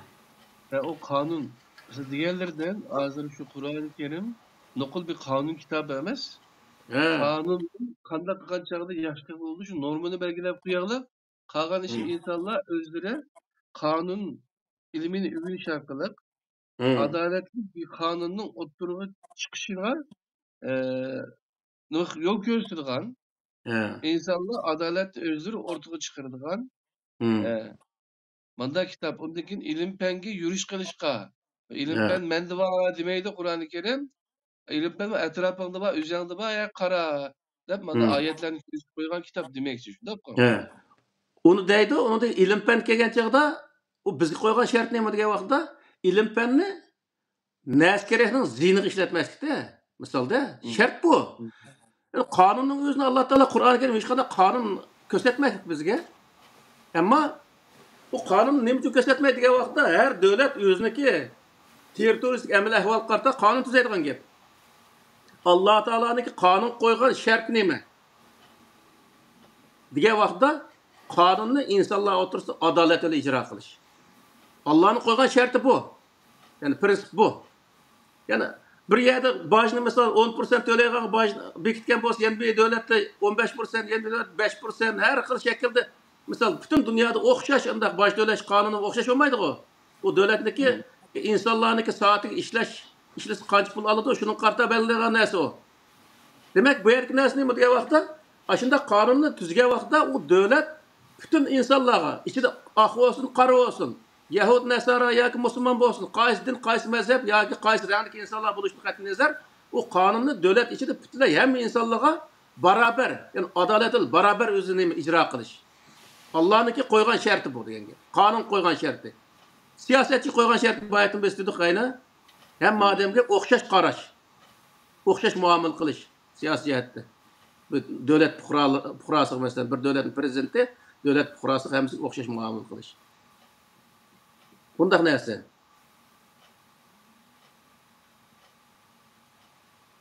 Hamda Qur'oni Karimniki ma'vamda birinchi Qur'oni nurun kam qolgan yerlari bor, buniki biz hozir hammani to'liq deb bo'lamiz, lekin bizning qarindoshlar Qur'onni o'qigan vaqtida Qur'onni ashundaq prinsipini tushunib o'qish kerak, shartlarini tushunib o'qish kerak misolda. Shu vaqtda u jiq emas, misol qonun sohasiga kelgan vaqtda u nurg'un narsa so'zlash yurishga hojat yo'q. Qonun ijro qilgancha Alloh taoloning qo'ygan shart nimaki, prinsipi nimaki desa, adolat bilan ijro qilishga. Tugadi. Bu qadar yani. Shunda o'ng'ayliki o'zimiz uni bilib olaymiz. Bundan boshqa nurg'unlig'an ashundaq nimalar bor. Buni har odam o'qigan vaqtda Qur'oni Karimniki shart, prinsiplarini tushunib o'qisa, u vaqtda jamiyatdagi ishlarning o'zini shu prinsip ostida bu mandaq bo'ldi deb o'zi uningga bir Qur'oni Karimga tushirib, uningga bir qaror, ya'ni chiqara oladi degan gap. Undaqda hozir qadar bizga deyilib kelayotgan Qur'onni qonun qilamiz degan fikrning asosi yo'q chiqdi ekan undaqda. Asosi yo'q. Misol hozir islom amirligida hamdiki Afg'onistonni islomda eng ching turayotgan odamlar shu hamda. Ashlarning hozirgi vaqtda yozayotgan qonunlari bor-ku, Qur'onning sirtida-ku. Chunki nima qilsa Qur'onning ichida hamma sohada daldarani qanday qo'g'daymiz, ishtimishga qanday muomala qilamiz misol. Shuning hammasi qarta qonun yo'q-da, yo'q bo'lgandan keyin uni yezishga majbur qoldi. Biz berib daraxtni kesayotgan bekada biz aylanib qotgan u qonun belgilash kerak. Shuni majbur qiladigan gap bu qonunni chiqarishga. Qur'onni tutib turaydi desa, u Qur'onda undaq qadam qanday qilamiz degan to'g'riliq hech qanday narsa yo'q. Ya'ni majbur qildi u narsani tuzaydigan gap. Tuzgandagi u bir qism bilmaydigan odamlar Qur'onning sirtida qonun tuzdi, mushrik, murtad, murjiya deb nurg'unlig'a qalpoqni kaydirdi misol. Bu to'g'ri narsa emas. Ham u yerki narsa nima degan vaqtda, har narsaga ashunda qonun tuzib kelgan vaqtda O qonun deganning o'zi qalmoqni daftarda degan bir gap bor bizda. O 5 batman bir narsa bo'lgan gap bu yerda. Chunki bir davlatda nurg'un narsalar bor-da. Shuning uchun bu qonunni o qandoq bo'lishini qat'iy nazar bu yer Alloh taolaning qo'ygan shartini bilib olsak, u narsani adolat yo'li boshqa nima qilish. Deganni bilgandekilla, u hamma narsa joyiga tushdi degan gap. Undaqda qonuniy tarafidagi shart adolatkan. Shunday bo'ldimi? Qonuniy tarafidagi prinsipi adolatkan. İlim tarafdagi prinsipi to'g'ri ish qilishtish, insonning manfaati qator ishlatishgan. To'g'ri ishiltish ya'ni. To'g'ri ishlatish. Mo'shundaq narsalarni endi shu Qur'ondagi prinsipga asosan ichiga kirib, izlanib, uning ichini to'shqizish, ya'ni ichini to'shqizish Qur'on Karimni to'liqlash deganlik emas-da, shu ilmning ichidagi inchikiyalarini o'rganish deyli. Bu jihatlarda shunda tushunish bo'ladi ekan hozir. Dal shu nuqtadan qaragan vaqtimizda ilgirki fiqhiy ulamolarninki Qur'on Karimning prinsipi asosida o'tirib ilib chiqqan ba'zi hozir qadar kelgan fiqhiy yakunlari yoki ibodat xarakterlik o'tirib chiqqan Allah nomidan chiqaryapti-da, ular Qur'on qarab yoki sizlardan tip manbalarni tepga kelib, mana manbalarga asosan bu manda bo'ladi ekan deb turib, insonlarga qulaylik saqlash uchun, bilmaganlarga osonlashtirish uchun her bir ibadetlerinin kılıbını şekillendirip çıkıp bizge bina tanlaptan shunda o'rganib ketdik. Endi biz hozir Qur'onga qaytayli degan fikr bilan qaragan vaqtimizda uning nurg'unlari Qur'on bo'lmaganligi uchun bu din Allohning dinida buning asosi yo'q ekan degan shakldagi nimaga keldik hamdalik ko'z qarashga. Acaba abiyadan dağıtkandak aşağı Kur'an-ı Kerim'deki mesela ilimden belgen uçur, yaki astronomiyadan belgen uçur, yaki kanun prensiplerden belgen uçurlardaki prensiplerine asasen şu kanunu zaman makanı baslaştırıp çıkkandek insanın tabiiti, Allah'a boğan sığınışı ve başka ihtiyaçlarına közlük tutkan asasta burunqi fiqhi ulamalar ibadetlerini şundan inçike operatsiya qilib chiqib, ana din nomidan o'tirib olib chiqqan bu qiymati qandoq degan bir narsa kallamdan kechdi. Buni qarashtirib. Bu yaxshi bir savol bo'ldi. Bu yerda Qur'oni Karimda boya biz deganga o'xshash, masalan, e'tiqodga kelgan chaqda Alloh taoloning qo'ygan shart nima degan vaqtida e'tiqodda Allohga ishonish, Allohning bir borliqqa ishonish bilan birga o shart faqatla o'z Allohga sherik keltirmaslik va bir narsani o'xshatmaslik. Bu ikki tal shartni qo'ydi-ku Qur'onda. Allah şirk yaptırmaz diyenin özü, onu bilimiz zaten. Başka nesli çokunmaslık diyelik gap. Hem de ibadet sahası kelgan çağda bu ibadet mi zaten Kur'an-ı Kerim'de bu şu nait az nersini egelleydi. İbadet diyenine gapning özü aslında itaat diyen mananı bildirdi. İtaat diyeni Allah Teala'nın buyruqlarına itaat qilish degan gap. Allah Teala'nın prinsiplariga amal qilib itaat qilish degan gap hamda. Bo'ysunish degan gap. Shu prinsiplik bo'ysungan holatda ish qilishni asli ibodat deb qaraydi. Ibodatni mana bu bizniki nurg'un tarjima nimilda qulchilik qilish deb nima so'zlaydi. Bu qulchilik qilish deganni nihoyatda xato bir tushuncha, chunki Alloh Teala'ning quli yo'q. İnson Allohning quli emas. Qul deganni bir yerni setib olgan narsani qul deydi. Alloh taolo insonni bir yerda setib olgan yeri yo'q. Birinchidan, ikkinchidan o'zi tang iqtidordagi narsani setib olsa qul bo'ldi. Masalan, men bir odamni setib olsam, u mening qulim bo'ldi. Men bir eshakni setib olsam, u mening qulim bo'lmaydi. U eshak mening tang iqtidordagi narsa bo'lmagan ekan. U mening mulkim bo'ldi. Xuddi shunga o'xshash bu yergi narsa nima degan vaqtda Alloh taoloniki o'zi ve ma halaqtul jinni vel insa illa liya'budun degan bu jumlaning o'zigimi men qulchilik qilish uchun yaratdim deydi. Deydi deb tarjim qiladi. Bu to'g'ri narsa emas u. Menga itoat qilsin deb yaratdim deydi Alloh taolo bu yerda. Chunki Alloh taolo koinotdagi har narsa shu bayqi la shams yanbaghi laha degan oyatniki nima? Bütün kainat hammasi Alloh taoloniki nimasiga o'zi itoat qildiganlik to'g'riliq. Ayet aşı. Yani başka nurgullu ayet var. Mesela yıldızlar Allah'a secde kıldı, daraxtlar secde kıldı, kuşlar secde kıldı deydi. Bir mada qarsa kuşlarni ko'z namaz o'qiyotgan yerini ko'rmaymiz. Daraxtning namaz o'qiyotgan secde qilayotgan yerini ko'rmaymiz. Bu nimani bildirdi desa, Alloh taoloniki shu narsa qo'ygan prinsip nimasiga, qonuniyatigacha ashlar bo'ysundi degan gap bu. Çok etigenlik manda tutsak, bunda tangatqa vaqtda qushlarning hammasi vechir saraydi. Nurg'u odam deydi, mana etigenlik turib, mana qushlarni o'zi Alloh taolo zikr tasbih etyapti deydi. Alloh taolo zikr tasbih etganligi emas. U Alloh taologa itoat Alloh taoloning qonun prinsiplariga itoat qilish ashunday bo'lgan narsa u. Masalan, insonniki aqldan boshqa hamma narsasi, ya'ni aqldan boshqa hamma narsa Alloh taologa 100% itoat qiladi. Masalan, biz onamizin tug'ilimiz mecbur, yaşayımız mecbur, çoğulumuz mecbur, ölümüz mecbur, hemiz mecbur özü boysunduğun gibi. Fakat bizning aqlimiz, Allah işligenlik için qılma degan narsani qilib salamiz, qil deganni qilmay salamiz. Mana shu narsani Alloh taolo to'g'ri yo'lga selish uchun Qur'oni Karimni berikli. Bo'lmasa buning o'zini bizni qo'yg'ash yaratib qo'ygan bo'lsa, Odam alayhissalom vaqti qo'y, nemagan bo'lsa, hozir qo'yim shunday narsani yeyiklik. Bunun da kim şu nesini yeydi o nesle. O terakki işinin özü, onunki nemisi yok. İnsan açtak yaratıp koygan boz, onun Kur'an düşürüşüne hiç kadar gayet yok olan bolat. Çünkü şu kalıpta yaşayıp ülke edin gap insan. Bir nesini oylamayımız, misal.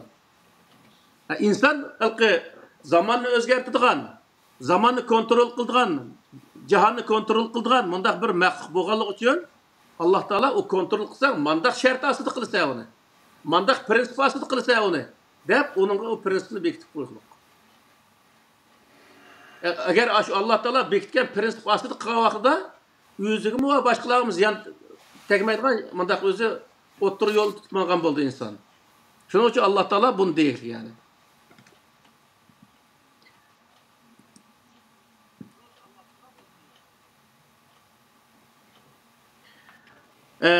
Kur'an'daki ikinci terapi Kur'an-ı Kerim muşundaq prinsiplarni oturup koyduğun her işqa koygan prinsipler var. Şu prinsip asıda insanlar iş qilsa, o to'g'ri bo'lganligi to'g'ri. Kur'an-ı Kerim bundaq narsalarning o'zini oturup qo'ygulik. İkincisi Kur'an-ı Kerim şu burunqi Adem Aleyhisselam tushgan kitobni tatib hozirgachilik bu ahkam sohasida, aqida, ibodat sohasida hech qanday o'zgarmagan bir kitob. Kur'an-ı Kerimning o'zida Alloh taolo "Velem tecide li sünnetillahi tebdila" degan o'xshash nurg'ulg'a yerda bayon qildi. Hech qanday o'zgarish yo'q. Tarixdan buyon hamma payg'ambarlarga tushgan kitobning hammasi aqida, ahkam, ibodat sohasida hech qanday o'zgarmagan demakchi hamda prinsip sohasida hech qanday o'zgarmagan bir kitob degan gap. Faqat uniki o'zgargan qismi nima degan vaqtda o'zgargan emas, ko'paytirilgan qismi hadis qismi bor. Mesela Peygamber Aleyhisselam'ın zamanı bo'lgan voqealiklar şu Tevrat, İncil'de yok. Nima uchun degan vaqtda u voqealiklar bo'lmagandan keyin uningga yezish to'g'ri bo'lmagan gap. Peygamber Aleyhisselam'ın zamanidagi voqealiklar Qur'oni Karimda bir qancha paraga to'g'ri keldi. Shuning uchun hadis qismi ko'proq o'zi nima undaq kirdirilgan kitoblarga har zamonga qarata. Burungi zamonda masalan Odam Aleyhisselam'ga aqida, ahkam, lekin İblis bilan malaiklarniki voqealigi bayon qilingan bo'lsa, uningdan keyingilarga o'zining zamonasi bo'lgan voqealiklar undaq shu kitobga kirdirilib, bundaq bayon qilingan. Bu ayrim bir narsa. Hamda Qur'onniki yana bir nemasi Alloh taolo qo'ygan shart Qur'onga nima degan vaqtda, Qur'on orqali insonlar qo'ygan shart. İnsanlar birinchidan Qur'oni Karimning ichidagi narsalarning hammasiga o'xshash o'zi muomala qilish, bütün buyruqlarga o'xshash o'zi qarash va hech qanday birisini yo'shirib qo'ymaslik va qo'shib olmaslik uningga. Qur'oni Karimga bir narsani qo'shib olmaslik va Qur'oni Karim bor narsani yo'shirmaslik. Bu Qur'oni Karimniki yani Alloh taoloniki insonlar qo'ygan eng o'zi qattiq nemalari, talablari. Qur'oni Karimdagi ham xususiyatlari degan vaqtda xususiyatlari Qur'oni Karim Qur'onda bo'lmagan narsalar o'tirib chiqqan vaqtda uni amaldan qoldirish xususiyatiga ega. Ya'ni nasikh mansukh degan nima bor bu Qur'oni Karimda bir bab bir mavzu var. Bu nasih mansihning o'zida din nomida kirib qolgan narsa Qur'oni Karim orqali mansih qilindi, amaldan qoldirildi ya'ni degan gap. Hozir mush Qur'onni nazar degan programmani ketyapmiz. Mush Qur'onda bor, masalan, ibodat sohasida bo'lsin, hamma sohada Qur'onda bor narsani deb ketyapmiz. Uning o'zini hozirgi zamondagi an'anaviy dinga shunday sog'andan keyin u dinda nurg'un narsalar yoki yo'q, yoki Qur'on nima, Qur'onda zikr qilingan narsadan, ya'ni jiq narsalar uni bayon qilindi bir mavzuda. Masalan, namoz bobiga kelgan vaqtda nurg'un narsalar, Qur'onda yo'q narsalar bayon qilindi. Bu vaqt qanday qildi degan vaqtda Qur'oni Karimga sep turib, Qur'oni Karimda ba'zan berniki ziyodasining o'zini tashlab o'tish. Agar o'zi Qur'on qilayotgan ishida Qur'onda bor narsa bo'lmagan bo'lsa, Qur'onni ko'rgandan keyin u narsani qo'shib qilish. Bu Qur'oni Karim o'tirib qo'ygan narsa. Siz deganda qilmaydi haqiqatan hozir. Hozir nima aytsa, hammasi misol nurg'un odam var. Biz Qur'onga ergishimiz, Qur'onchi bo'limiz, anda tamam. Qur'onga erishish nihoyat yaxshi bir ish. Alloh taolo maqsad qilgan din Qur'on. Endi Qur'onni shundoq o'qigandan keyin, misol Qur'onda o'zi qilayotgan ish chiqqan vaqtda u xo'sh bo'ldi. O'zi qilayotgan ishning bir qismining o'zi yo'q deyilgandan keyin u undaq degan bilan biz mandaq deb lekin qachitil yeni olgan ishlar bor-da. Bu to'g'ri bo'lmaydi misol. Shuning uchun bu yerki narsa nima degan vaqtda agar Qur'onga ishonadigan bo'lsak, Qur'onda deganni qilishimiz lozim, demaganni qilmasligimiz lozim. Bu vaqtda biz Qur'onga ergashgan bo'lamiz. Mening demek şoğunum hazır bir silvayatına to'g'ri gap qildilar. Şu Qur'on o'lcham bo'ladi, hamma narsani Qur'onni elgikidan tasqab o'tkazimiz, shundaymi? Qur'onga tushgan bo'lsa, shu uchun mana biz ortiq qo'sh elbetimiz kam bo'lsa, to'liqlab mangamiz.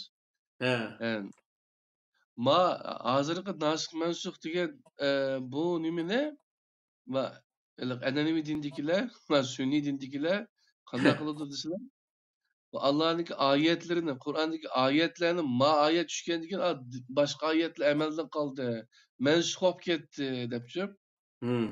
Mandak işletildiğin işim. Bu doğru mu sence? Ya bu fitler hata. Misal ben Türkiye'deki alimleri, hala şu Raurs alimlerinin devatkan gibi qarab hayran kaldım. Mesela haram ayla diyen nemeli vardı. Şunun da haram aylarının özüge Peygamber Aleyhisselam'dan keyin öz sahabeler, tabiinler, tabi'i tabiinler hech qanday bir alim yoki bir davlat amal qilmabtimish hozirgi kelguchilik. Ashun so'zlar bor-da. Men hayron qilibdi bu gapning o'ziga. U harom oylarni bilmagandan keyin ashunday hech kim amal qilmaygan bo'lib chiqadigan gap. Bu harom oylarniki qanday bo'lgancha u harom oy bo'ladi deganning o'zini bilgan vaqtda uning Allohning sharti bor edi. Va'daga vafo qilish haqida. Misol ikki qabila bir-birisi bilan bir ishni qilmaslik yoki ikki qo'shni deylik, mana o'ng'ayli tushuntirish uchun ikki qo'shni qo'ying, ma bizniki boqqa kirib ma'nosini yeb ketmasin desa, ma'qul degan ikkisi va'dalashgan bo'ldi. Shundaqmi ya? Alloh taolo bu yerda nima deydi? Va'dani vafo qiling deydi. Biz ashad ma'qul degandek uning so'z bergan bo'ldik, va'da qilgan bo'ldik. Alloh taoloning bizdan ta'kidlagan narsa nima degan vaqtda qo'ying aniq kirkas bo'lmasa, va'dani buzayotgan bo'lsa demoqchi edi. Sen ashnaqa va'da bersang degan gapimdi.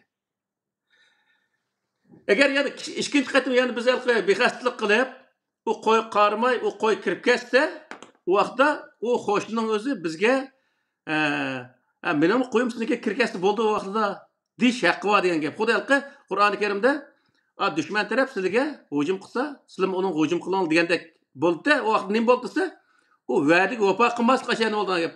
Demak, bu yergi narsa nima desa, bir davlat odat hozirgi vaqtda urush to'xtatimiz bir hafta degan bo'lsa, o'tgan Falastin mashta qildi-ku. Azroq bir narsani kirdirib olish uchun bir 3-4 kun yoki bunday urush to'xtatib turgan gap. Bu urush to'xtatimiz bir hafta degan bo'lsa, bir haftaning ichida urush to'xtatish ikki yil taraf o'zi bir-biriga o'q atmaslik u şu bir hafta urush qilishni harom qilganlik bo'ldi degan gap. Harom qilganlik degani urush qilish cheklagan bo'ldi degan gap bo'ldi. Harom degan cheklangan degan gap bo'ldi. O Peygamber Aleyhisselam zamanısı olsun, sahabenin zamanısı olsun, tabi'in ya ki o Salcuklu deyimiz, bu Nemil deyimiz, bütün aşı devletinin hemisi neme dese, iki devlet öyle bir neyse kirişim tüzügendekin, ben mevcivini sizinki apırıp satmayayım, sen mayık falan evini apırıp satmayayım, her şekilde de kirişim bolu devletlerin içinde.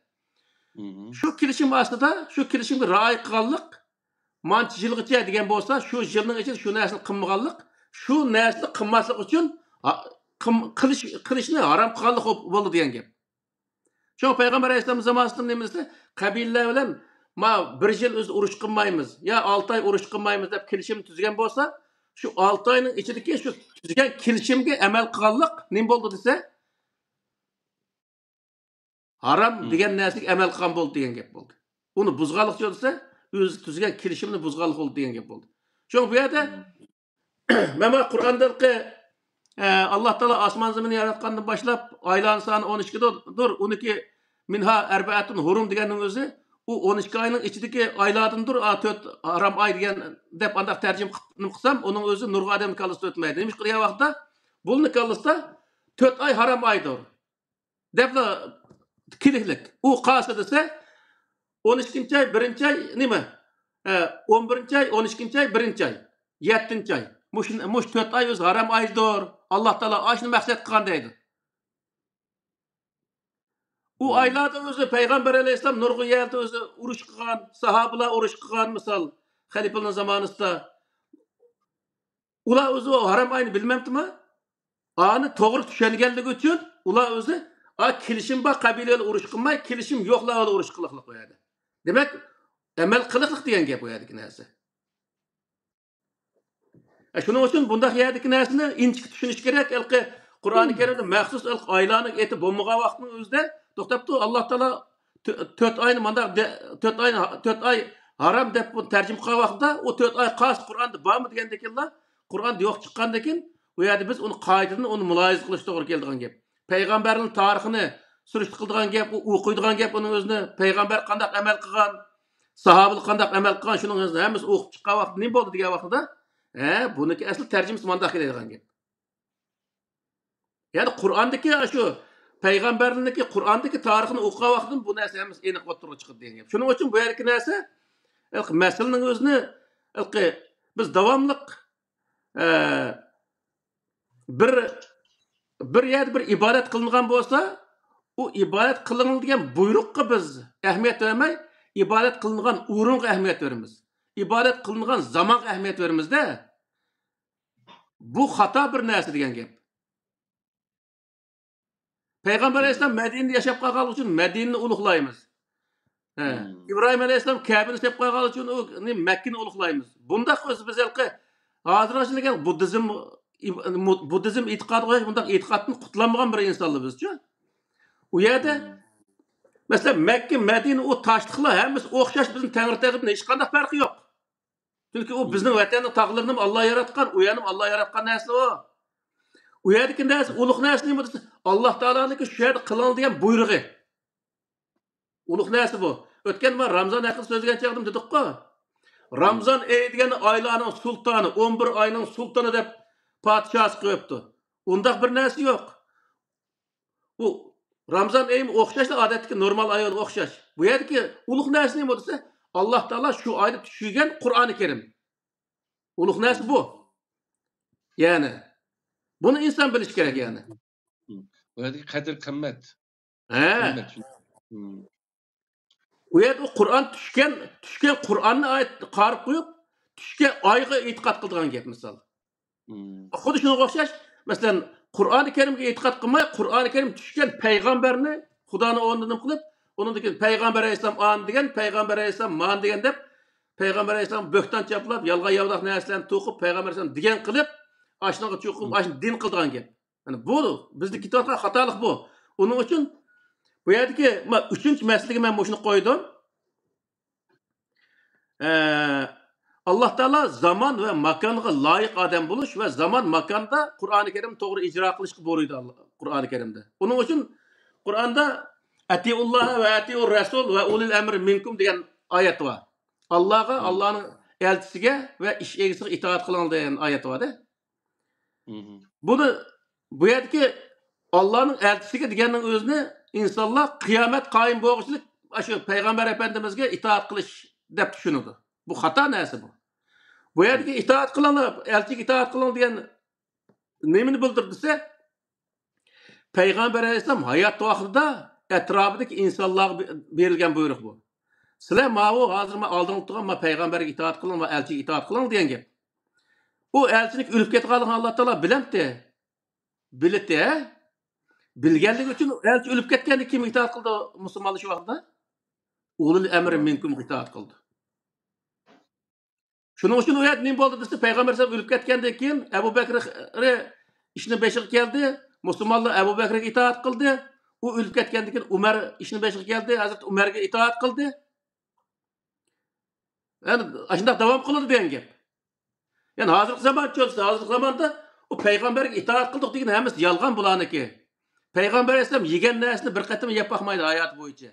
Peygamber Aleyhisselam kiygan narsani bir qatim kiyip bakmaydı. Peygamber Aleyhisselam minip bakkan narsani bir qatim minip bakmaydı. Kollarida şaplaqdek iPhone turdu. O noç Mercedes'ini minip aldı misalda. Bu adamın Peygamber'in qası işini qadamlı misal.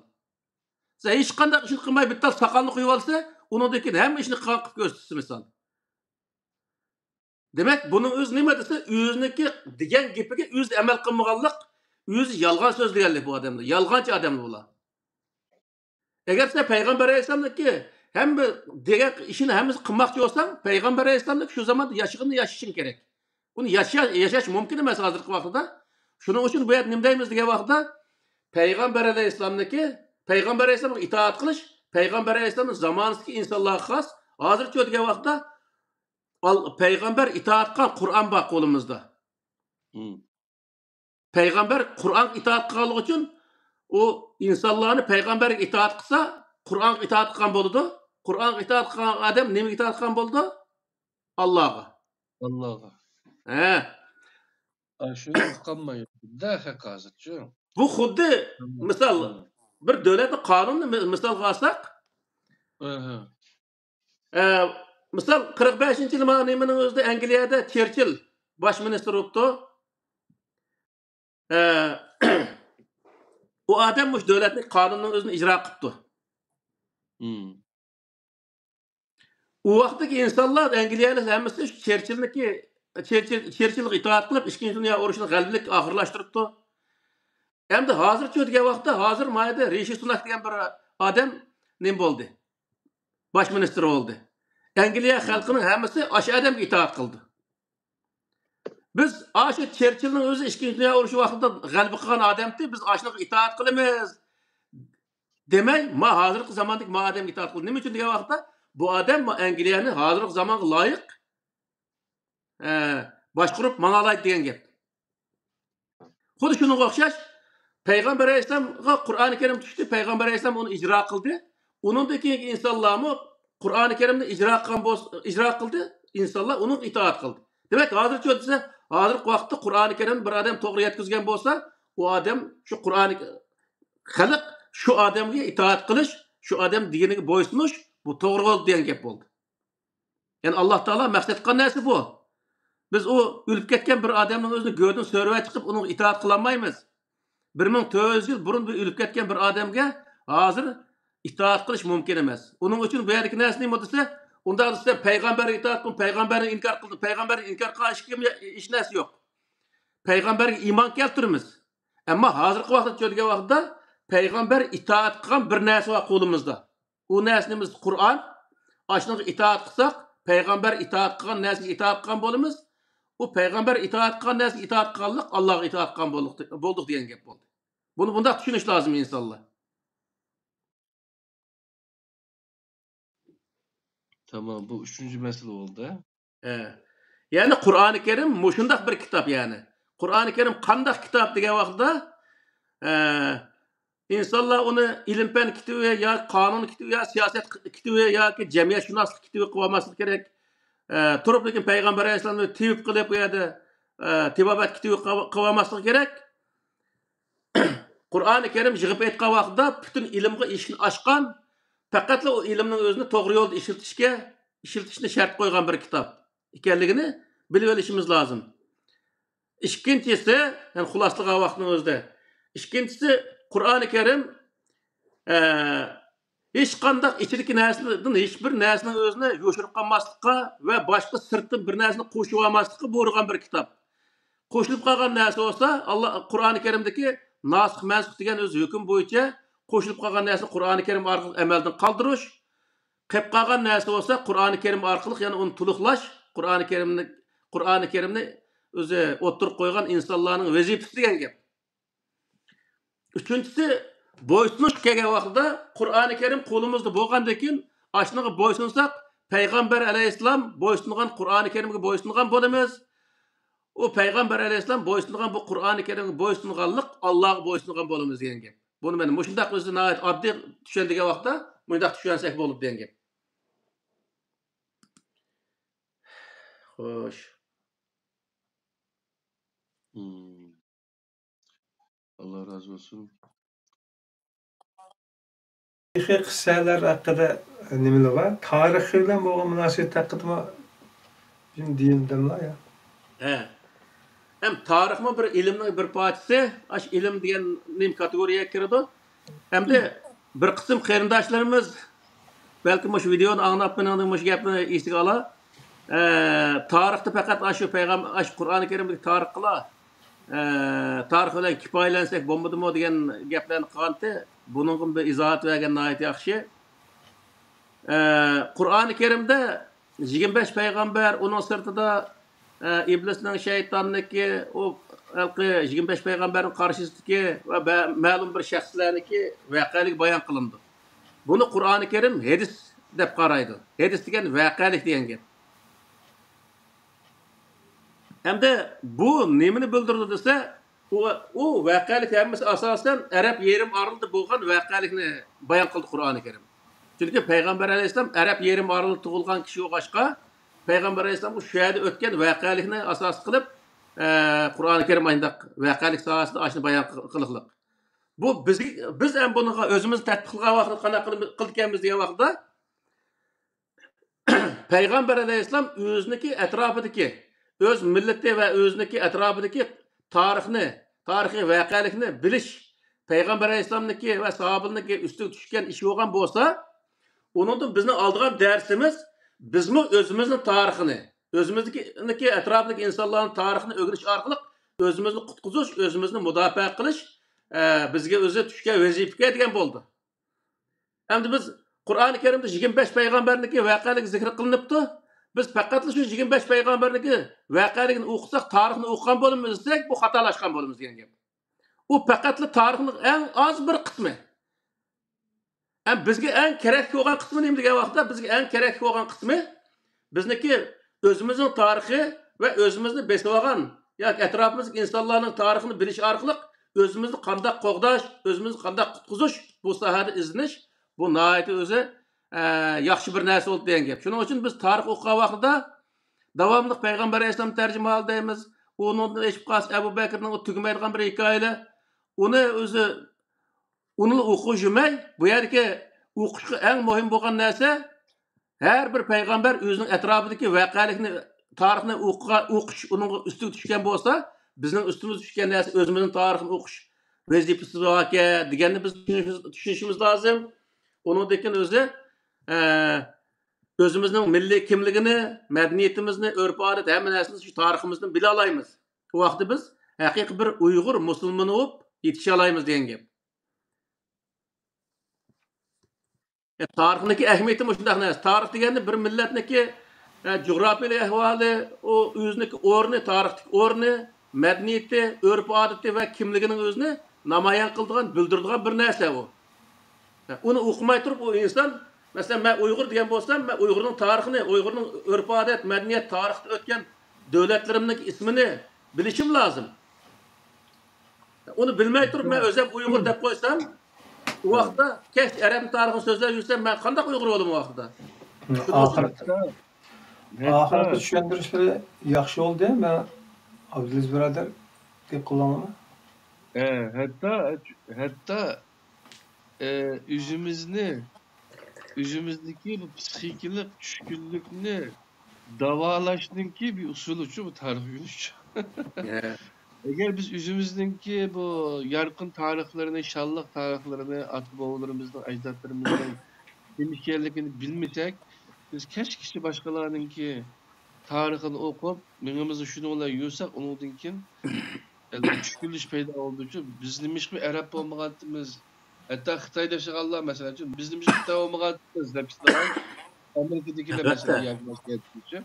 Elbette. Şu tarihimizi bilgen vaktimizde onundan kin üzümüz ruhluk yaşayalayımız.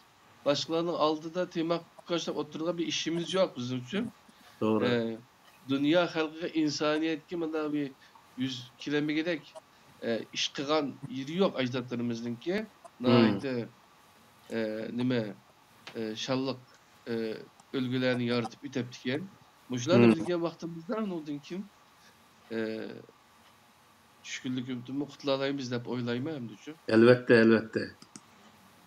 O biz özümüzdeki mesela özümüz onu bilmesek, ballarımız onu öğretmeyimiz şunu olan ballarımız ne bolduysa, qaysi devlet yaşayan bolsak, şu devletdeki medeniyetini, örf-adetini, tarixini öğündü. Tarih degan müşkildeydi. Bizde hiç qanday bir tariximiz yok edip çoğ oldu. Çoğ ballarniki yok qilishim oңayla özü yoçuq açıldı degan gap.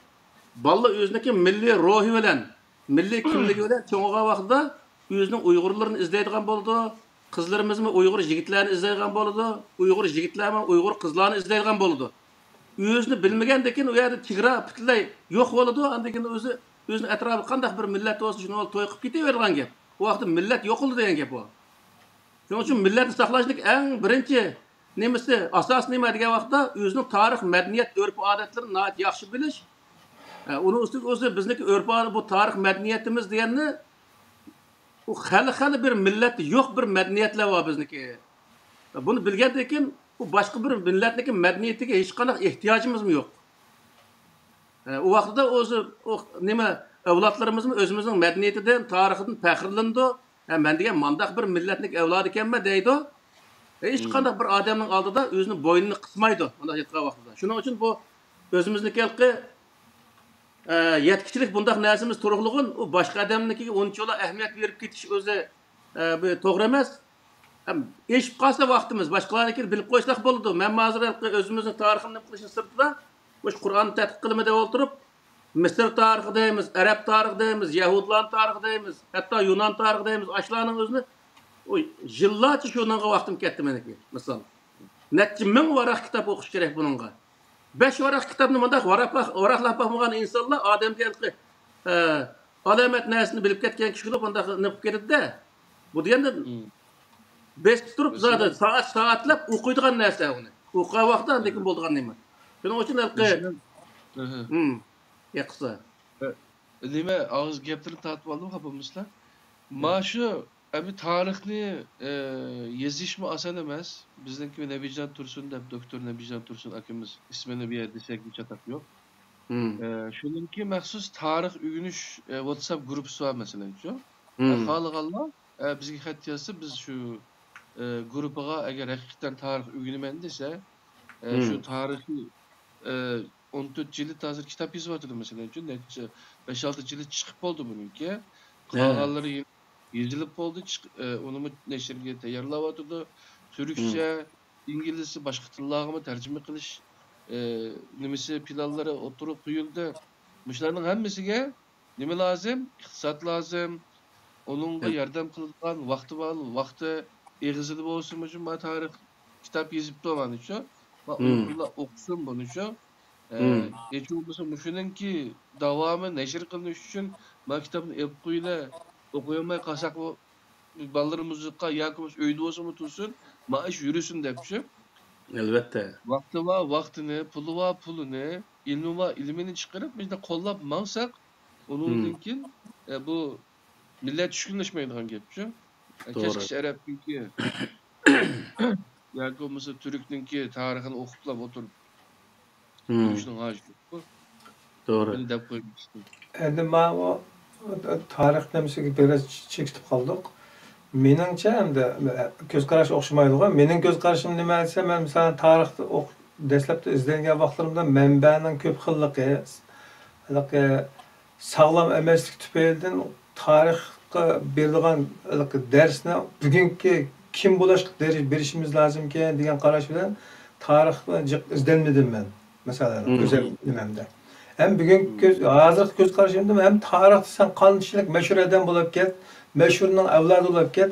Agar bugün sen axlat olsan, bugün qimmatdan axlat sening. Mening göz qarashim bu. Şu bugünkü qimmatga ahamiyat berish, tarixga ahamiyat berishdan nechasi yuqori deb qarayman-da. Shunda bu yerda buni ayrim nima qilsak, lekin men mazmun uzrab ketmaslik uchun va hozir diqqatni boshqaga chekib ketmaslik uchun mening hozir muhim so'raydigan savolimning birisi bayatniyaga mesela matematikaning hammasi şu berilgan Qur'on Karimdagi berilgan matematikadan uchurdan o'z ichiga olmaydi.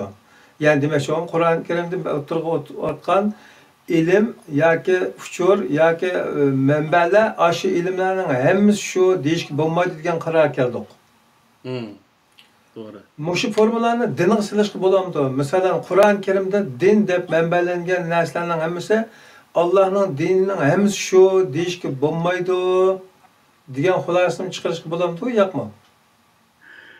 Ya din Kur'an-ı Kerim'dir faqatla. Hem bu dinde ben dedim o sizge. Dinniki bütün Çünkü bayatniyaga hammasiga shunchalik ham uchur berib keldi. O'tirishda boshqa mazmunlar yo'q degan formulalardan qarasak, mening kallamdan kechdi masol. Bu nayet yaxshi bir savol. Ama bu yerdeki narsa nima degan vaqtda Qur'oni Karimni ichida misolda boyda ilm dedik.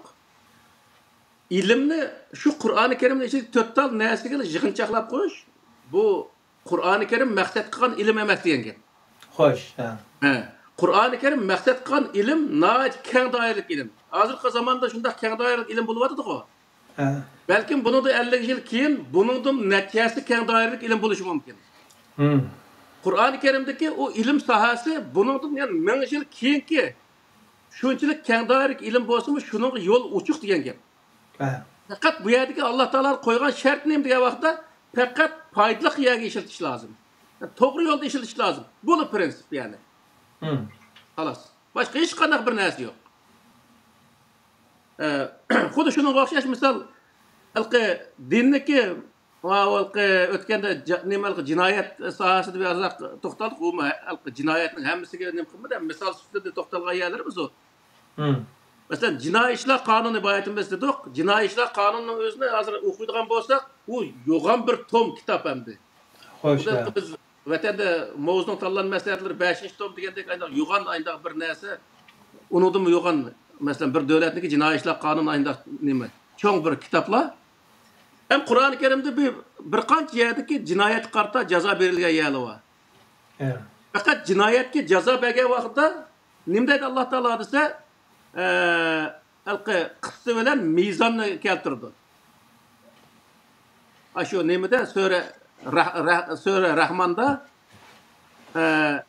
qissi degan adolat, mizon deganning o'zi mizon yani. Mizon deganning o'zi misol advokatlar uning o'zini izlanib, uni qanchalik eg'irlikdagi jinoyatga yoki qanchalik yeniklikdagi jinoyatga uni eg'ir yenikligining o'zini oyda nima isbotlaydi-ku. Delil isbotlagan. Buni ko'rsatdi Alloh taolo Qur'onda. Misol. Şunu ama g'arb davlatlarda advokat tutadi, advokatning o'zi uni tafsili zot, qayerda qanday ishlarni qiladi, hammani ochiq yaxshilab tekshirib, ondaki uni o jinoyatni joyiga o'ltirg'izdi. Joyiga o'ltirg'iz va bu odam jinoyati manchilik miqdoridagi jinoyatga, manchilik eg'irlikdagi jinoyatga buningga jazo manchilik bo'lsa bo'g'di deb qaror chiqadigan gap bu yerda. Çünkü o yerda mizon desa uning o'zi mizonni adolat deb tarjima qilib qo'ygan yeri bor. Adalet bu to'liq bo'lolmaydi. Adalet deganning o'zi boshqa narsa. U mizon deganda uniki jinoyatning eg'ir yenikligining o'zini aniqlash degan gap bu. Misol. Undan narsa. Mizon deganimiz zaten jing degan gap ku. Bizniki nimamizda. Tarazi, o'lcham. Shunga o'xshash Qur'oni Karimda har narsani prinsipi, asosan prinsip o'tirib qo'yilgan bo'lg'achqa, O prinsip hamma narsaga yetarli holatdagi prinsip bor-da. Çünkü dünyada qanchalik yangi narsa paydo bo'lib ketsa-mu, u prinsipning ichidan chiqib ketolmaydi. Xudolqi Senkong shunchalik ustimal Wukong'niki changildan chiqib ketolmaganga o'xshash, misolda. O'sha Alloh taolo belgilab qo'ygan shu prinsipning ichidan inson chiqib ketolmaygan ekan. O prinsipni shuncha keng doirada qilganda Alloh taolo.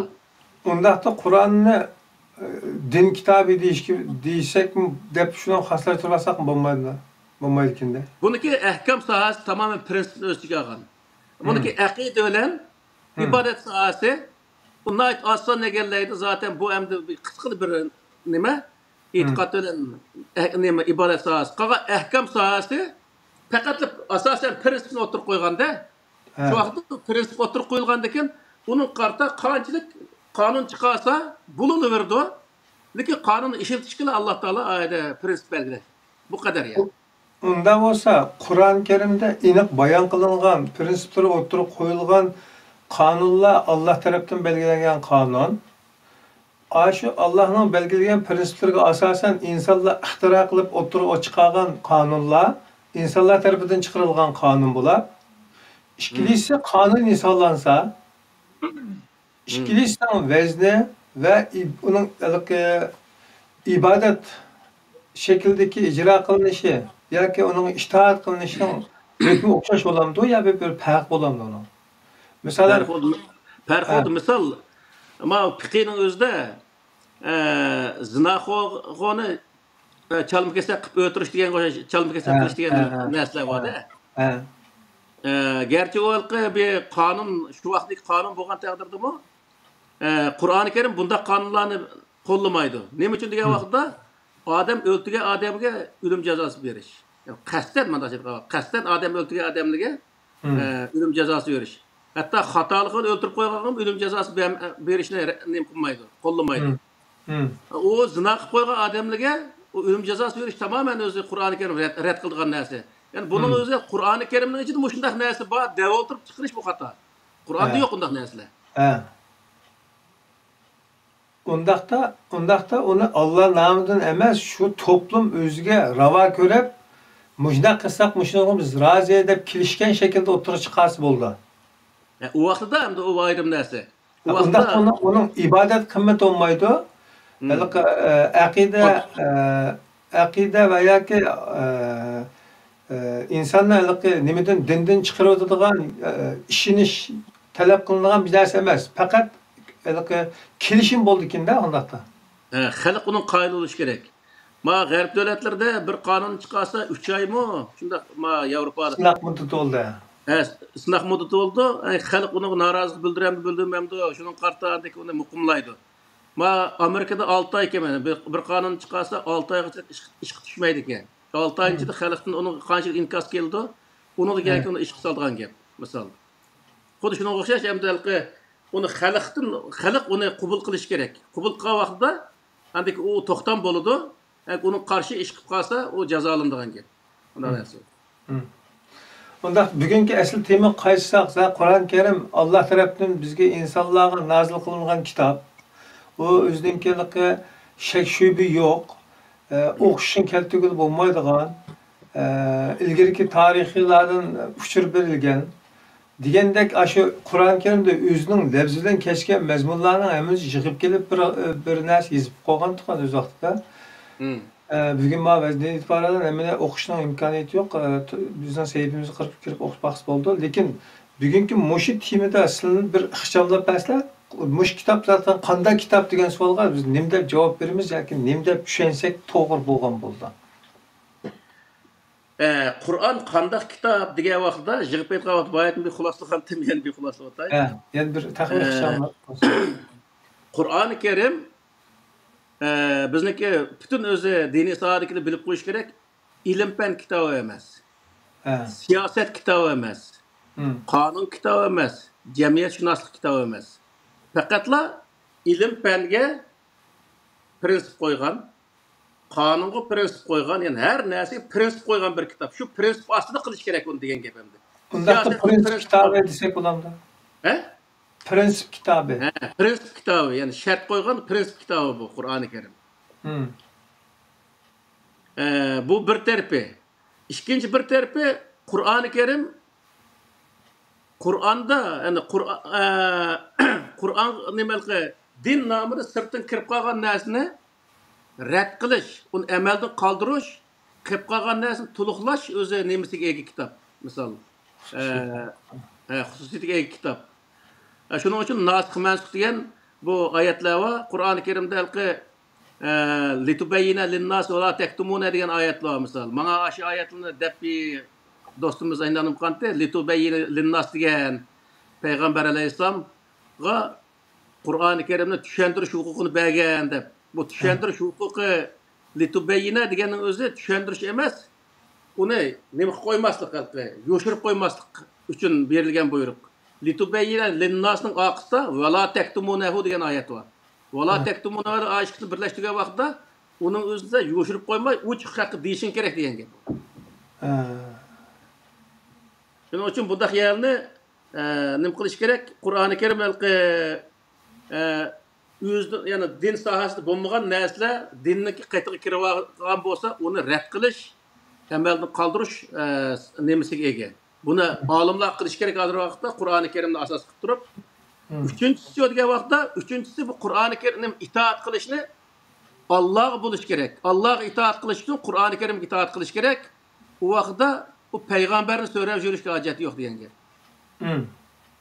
Payg'ambar itoat qilgan kitob, ergashgan kitob Qur'oni Karim. Qur'oni Karimda aytaydi bor, bundaq oyat in attabi'u illa ma yuha ilayya degan oyat bor Qur'onda. Natijada bor. Men faqat menga ebirilgan vahiyga ergishma deydi Allah payg'ambar alayhisalom. Ashtaga da deydi Alloh taolo. Bundaq bo'lgandan keyin payg'ambar nimaga ergashgan? Qur'onga ergashgan. Biz Qur'onga ergashsak, payg'ambar ergashgan narsaga ergashimiz degan gap. Payg'ambar alayhisalomniki axloqini, yemek içmeklerini hikoya qilish orqali din ko'rsatmaslik kerak. U axloq hamma narsani Qur'ondan o'rganish kerak, chunki payg'ambar alayhisalom va butun payg'ambarlar Allohning kitobidan axloqni o'rgangan. Uning uchun Qur'oni Karimni o'rgansak, payg'ambar o'rgangan, ya'ni asli manbadan o'rgangan bo'lamiz degan gap hamdi. Shuning uchun bu yig'ib aytgan vaqtda, ya'ni Qur'oni Karimni asos qilish, Qur'oni Karimga eslash, Qur'oni Karim degan bir oyat var va halqi usvatni asana deganni, ya'ni payg'ambarlikda bir yaxshi ulgulik bor deb, uni hozirgi mollamlar payg'ambar qilgan ishni qilgan vaqtda uni ulgu tutgan bo'larmish. Undaq emas bu yerdagi narsa. Bu yerdagi ulgulik nima degan vaqtda payg'ambar qandoq o'zi u Allohning kitobiga eslilgan bo'lsa, biz shu payg'ambarga shu eslish. Jamiyatdagi masalalarni payg'ambar o'z zamonida Qur'onga qandoq tatbiq qilgan bo'lsa, biz jamiyatdagi masalalarni Qur'onga shundoq tatbiq qilish orqali millatga to'g'ri yo'l ko'rsatish. Mana bu asos qilingan narsa. Yani qilganni qilish emas, qilgandek qilishkinda asli. Qilgandek qilish. O qilganni qilsak payg'ambarni iloh o'rniga chiqarib qo'ygan bo'lamiz.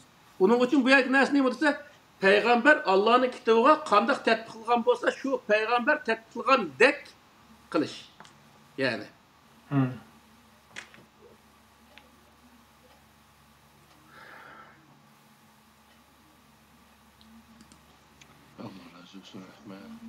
Xo'sh, men uzrab ketdim deyim bu. Bu bugün sen uzartıp kaldım ben cıkıra sakal taraf. Bugün yeni bir mezmun, hayatın yeni bir mezmunla ben hata öğrenip aldım mı ya ilgili hata geçip kaldım mı aklımdan geçken derse Kur'an-ı Kerim'de nesih mensuh yok diyen bir narsa öğrendiğinde kıldık aldım kattı. Ama bugünkü sizin nemede bu gap nesih mensuh şekilde çıktı hem de. Yok, hazır bana demedik mi ne? Kur'an'ın sırtıdan kelgen narsani amaldan qoldirish nemasi var degan gap. Tushundingmi ya? Çünkü Allah'ın sözüde hiç özgürlük görmeysen. Degan narsa xo'sh. Bu yer Qur'onning bir hukmi, Qur'onning ichidagi yana bir hukmni amaldan qoldirdi degan bir narsa yo'q Qur'onda. Ben şunu bir alışıp ketgandek tuyulaverib qo'ydi. Tamam. Hem tushunishga oldu. Allah razı olsun. Abdülaziz Burader. Bu şu qanchalik to'xtalsa bo'ladigan bir tema bu şu. Ajdakina. Hem bundan keyin onu seliştirme qilib, masalanchi, andaq hozirgi hozirgi o e'tiqod qilayotgan din bilan Qur'onni selishtirib bundan keyingisi ashta qilsak bo'ldi. Selishtirgan vaqtda millat texim o'ngay tushdi. Degan asosliqi Qur'on qanday kitob emas. Qur'on qanday kitob deb timini qo'ydik, lekin Qur'on qanday kitob emas degan masala to'g'riliq to'xtaldi. Tim so'zlar, ayda mazmun so'zlarda. O yaxshi bo'ldi. Biroz turknikida shashirtib turgan. Yenimisiga Qur'on Allah Qur'onda qanday ta'rifladik. O to'g'rida bir dars qilsak inshaalloh o'chog'i texim yaxshi kitobiga deb o'ylayman hamda. Bo'ldi. Meylanda ustoz qilma Ramazonda. Bo'ldi. Ma'qul. Yo'laqi ve tayyorligimiz olmaz. Bo'ldi. Ma'qullar emanet. Bir qarinishimizning savoli varken telefonda o'chirib saqlab qo'ygan esimda chiqibdi. Anlatla amanet. So'raydi.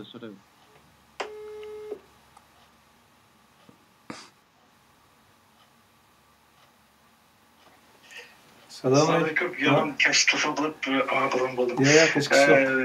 Bundan savolim endi o'sha bizning hozirgi pensiyasida biz maktablarda o'rgangan darslarimiz ama hozirgi zamonda bilimni o'rganamiz, o'rganib andan keyin bu keyindagi zaman kelgan zamonlarda shu burungi zamondagi bilimlarni turib yangilik yaptığımızda endi yana yangilik yaptığımız endi burungi bilimlarni aldırmamız bazı vaqtlarda o hata kelmeyi to'g'rilab texnik mukammalashtirib taraqqi qildirmizda endi. Ama o'zim muştun qatta deb o'ylab qoldim yo'qi. Masalan, hadislarmi ayni vaqtda balki shu zamonga mos bir ilm bo'lishi mumkin. Shu zamanda qalay maqam cho'chaklar paydo bo'lib ketgandan keyin balki shu zamonda shu Buxoriy, Muslim deganlar ashtaqqa shu zamonda bir ilmi bo'lishi mumkin deb o'yladim. Shu zamonga foydaliqchi endi. Andan keyin endi u endi hozirgi zamongacha shu bitan biz shuni o'z bitan shu 12 yil oldidagi ilmni endi hozirmi uni hech qanday taraqqiy qilmay o'z bitan ishlatib kelib hozirgi zamonga taqatlanmas kelmaydigan bir u inson yaratgan ilm degan kamchilik bo'ldi, kamchil bir narsa bo'ldi endi hozirgi tabiiy ilmlar bo'lamiz qanday ilm bo'lsa endi shu o'lcham misolsak bu hadislarni amaliyotda shu zamonga nisbatan endi shu zamonning taraqqiyotiga shu zamonga mos bo'lib hozirgi zamonga mos kelmaydigan bir bo'lib qolgan bo'lishi mumkin-da endi shuni endi bunu endi boshda bir ko'z qarashga keldim endi. Ondan keyin Qur'onga kelsak, Qur'onni endi har xil tushundim, har xil odamlar. Şunu endi Qur'on endi hargiz zamonga qarab taraqqiy qilgan ilm emas, balki u butun shu nimaning o'z ichiga olgan butun dunyoniki mo'jiza hamma narsani, butun bilimni o'z ichiga olgan narsa, faqat biz insonlar uni tushunishga aqlimiz yetmaydi-da endi. Hisobda endi shu tarixni ichiga qilib insonlarniki aqli to'plovchilarniki jihliga qarta balki biz Qur'onni texmo yaxshi mukammal tushunishimiz andan o'zimizning hayotimiz hozirgi zamondagi hayotga tatbiqlashmadi. Mumkinmikin deb tushundim. O'zimning tushunchimni tatbiqim keldi. Men qaraqaraysizlik. Ma'qul, rahmat. Anlab qo'ydi. Edis masalasi kelgan chog'da uni shu din, ya'ni shu Qur'ondagi dinga, Qur'on ko'rsatgan dinga nima uchun o'xshamaydigan bo'lib qolgan degan bir mavzuni qo'ysak, u vaqtda shu Umayya Abbosiya sulolasi zamonidagi voqealikni bir qur so'zlash orqali bu din nima uchun maholatga tushib qolganligini bu vaqtda o'z ochiq o'tirib qo'ygan bo'ldi. U vaqtda hadisniki qanday o'tirib chiqib qolganligini u vaqtda aniq o'tirib qo'ygan bo'ldi. Hozir mana bu qisqa bir tushuncha bilan buni o'tirib qo'yib bo'lmaydi. Shuning uchun mana kelar qatimda bir dars qilamiz buni-chi. İnşallah. Tamam. Kur'an hakkındaki şu. Kur'an'daki Kur'an'daki bu prensiplarni her insan ya ki her cemiyetke şu cemiyet yaşavatkan insanlar özü tatbiq qilsa to'g'ri bo'laverdi. Mesela Peygamber Aleyhisselam zamanındaki insanlarni özü tatbiq qilish orqali şu zamandaki şu cemiyetdeki meselelerni hal qilgan bo'lsa, biz hozir cemiyetdeki meselelerini Kur'an'ga tatbiq qilish orqali nima qilsak to'g'ri hal qilib ketavera olamiz degan gap. Qur'oni Karimda maxsus bir qonun bo'lmaganligi uchun prensip bo'lganligi uchun bu prinsip her zaman her makonga to'g'ri keldi bu. Balki bir xos bir narsa. Unda bo'lsa, shu madam gap emas-ku, hozirgi qilganni qilish emas, qilgandek qilish degan bu so'zda Uyg'ur tilini yaxshi tushungan odamlar uchun bir ro'shan bir nim bor, farq bor. Bu yerdagi narsa mana shu qilganlashtirildimi shu jumla? Mush jumlik belki diqqat qilsa oldu ekan. Qilgandek deganning o'zidan, masalan, Payg'ambar alayhisalom qanday ishni qilgan bo'lsa, biz shunday ishni Payg'ambar alayhisalom qilgandek shunday ish qilishimiz lozim deganni chiqarib olsa xatolashimiz. Bu yerda biz o'rgangan ikki narsa bor payg'ambarlikdan-chi, butun payg'ambarlikdan. U nima degan vaqtda biri Qur'oni Karimdagi nima Allohning kitobi g'ani ham payg'ambarni misolga olib, payg'ambar alayhisalom misolga olib Qur'oni Karimga. Qur'oni Karimga payg'ambar alayhisalom qanday esilgan bo'lsa, ya'ni qanday asos qilgan bo'lsa, Qur'oni Karimni o'zining yo'liga biz ashunday asos qilishimiz lozim. Bir, ikkinchisi Payg'ambar alayhisalom o'z zamonasidagi voqealikni Qur'oni Karimga tatbiqlash orqali qanday o'z millatniki oldini, ya'ni yo'lini echpagan bo'lsa, biz hozirgi zamondagi masalani Qur'oni Karimga to'g'ri tatbiqlash orqali, ya'ni payg'ambardek o'z to'g'ri tatbiqlash orqali millatniki oldini ashtab echib berishimiz kerak degan gap. Ammo u Payg'ambar alayhisalom tatbiqlagan o'xshash hukmni chiqarib qo'yish hozirgi vaqtda to'g'ri bo'lmaydi. Nima uchun degan vaqtda hozirgi zamondagi ishlar u zamondagi ishlarga o'xshamagandan keyin farq chiqargan gap. Shuning uchun tatbiqlashda payg'ambar Qur'on qilib tatbiqlagan-ku. Xudo xohlasa biz shu Qur'on tatbiqlashni o'rganimiz, endi netincha o'xshash chiqmaydi. O'xshash chiqmaganligini o'zi Qur'onga xiyonat qilganlik kelib chiqmaydi. Qur'onga to'g'ri tatbiqlanib bo'ladi misol. Tamam, tushunishlik oldu. Tushunganlar uchun tushunishlik oldu. Buni yana bir qatim Qur'on tatbiqlagan vaqtda tatbiqlash deb bir bobni qo'ysak, aka fiqhidikini bir qur o'tirib akib turib, aka to'rt mazhabnikini o'tirib akib turib, to'rt mazhabniki o to'rt mazhab bo'lishimi mening nazarimda xatolik deb qaramaymi-chi? Ahkam sohasidagi mazhablarni, e'tiqod sohasidagi mazhablar olsa, u xatolik bor unda. Ham ahkam sohasidagi mazhablarda xatolik yo'q. Ammo keyingi yozayotgan narsalarda nurg'unlagan narsani kirdirib qo'ygan, unda bor bir qism narsalar. Buni qayta so'zlaymiz xudoyim bo'lsa yana. Endi oxirgi mazmun bo'lib qolsin, bu qatimliq timida balkim shunga tafsili to'xtaymiz. Hozir qadar bizni Qur'onga chaqirganligimiz tufaylidan hadis inkorchisi, hadis inkor qilguvchi degan qalpoqni tanlayotdi. Hadisni o'zimizning nafs qoyishi bo'yicha yoki bo'lmasa sizlar hozirda bosh beshida kapitan bo'lib ketayotgan sifatlardan deyli. Sizlar hadisni inkor qilgan bo'lsalar, o'zlarining tushunchalari yoki o'zlarining ko'z qarashlaridan qilyaptilar, yo bu hadisni Qur'on inkor qilyaptilar. Inkor qilgan. Hadisni meniki inkor qilgan yerim yo'q. Bu hadisni Qur'on inkor qildi. Qur'on rad qildi. Mishara xatolik qiladi. Ko'pincha tushunishlar mishara xatolik qiladi. Bu Qur'onni inkor qiluvchi bu yerda Qur'on. Ölçemni biz Qur'on da'vatdan bo'lsak, bu ölçemde o'tolmayotgan bo'lsa, ölçemni tilma, ölçemni tutib turganimni tillamab bordi-da. Qanday xato? Qur'onga estilmay, payg'ambarga estilgan insonlar u biz degan gapga emas, bizni tillaydi-da shu. Tamam. O'zim ketgan bor. Tamam, güzel. Mishada yana qarindoshlarga bir samimiy tavsiya. Bizim aldığın katımlık bazen fikirlerimizde, inkaslarımızda bu vaqtda to'xtaldik. Hadisni inkar qilayotgani sizlarning ko'zingizga ko'rinayotgan palanch po'kich pistancha emas, balki Qur'on deyilyotdi.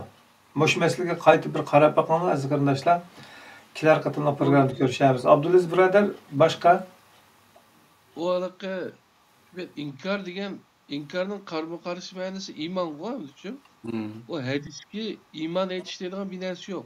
Qur'oni Karimda hech qanday yerda bu da temada mushtan kirayli deyapman men. Bu da shunga inkor demdi, nima desa desin, o iymon masalasi emas uchun. Shunga ya mandash aytganda hozircha ashularning ko'z qarashi, ashularning da'vosi bo'yicha inkor deb turlar. Inkor desimi, inkorni kim qilyapti desa, palanch po'kincha emas, shu adam emas. Ölçem, bu yerdeki ölçem Kerim Zahir emas, beş doğrak emas, yani bir şey emas. Bu yerdeki ölçem Kur'an. Biz Kur'an'da boz keldik, da'vatkan Kur'an'a teslim bolduk, da'vatkan bo'lgan ekan, Kur'an'ni ölçem qilgan ekan, şikayet var ki Kur'an qilsin. Elbette. Desek, bu yerda biz haqli bo'lardik. Ama shunchalik anglash qulqi yo'q. Ba'zilarning ashu jiroq ma'nolardan ko'za qilgan etanlar deganlarga qarab, Qur'on Karimda chapinni beshiga yo'g'i bag'ishlar qatori kirib qolganligidan xabar yo'qda shu bilan. To'g'ri. O'ylasa odamning ish chog'ligi, bechoraligi. Har kelar qatorli programda mencha hadisni inkor qilganlarning hukmi yoki hadisni inkor qilish haqida to'xtalib. Hadisni kim inkor qilyapti degan mavzuni qo'yamiz. Ha, ashta qildi. Aşu eğer tushunsa edi, Qur'on inkor qiluvchilar, hadis inkor qiluvchilar degan so'zlarni qilayotganlar Qur'on inkor qiluvchilardir hozir. Asli tushunsa. To'g'ri. Bo'pti hamda qo'shishimda Bo'ldi. uzab ketdi. Allohga emanet. Abdulaziz birodar, siz keyin qilib qilib men motorni haydab qochdim. Bo'ptim da bo'lsa rozi bo'lib ketasizlar. Kapitan Salı Tuzla Kayrıslar. Bo'ptim da bo'lsa amon bo'linglar. Assalomu alaykum va rahmatullohi va barakatuh.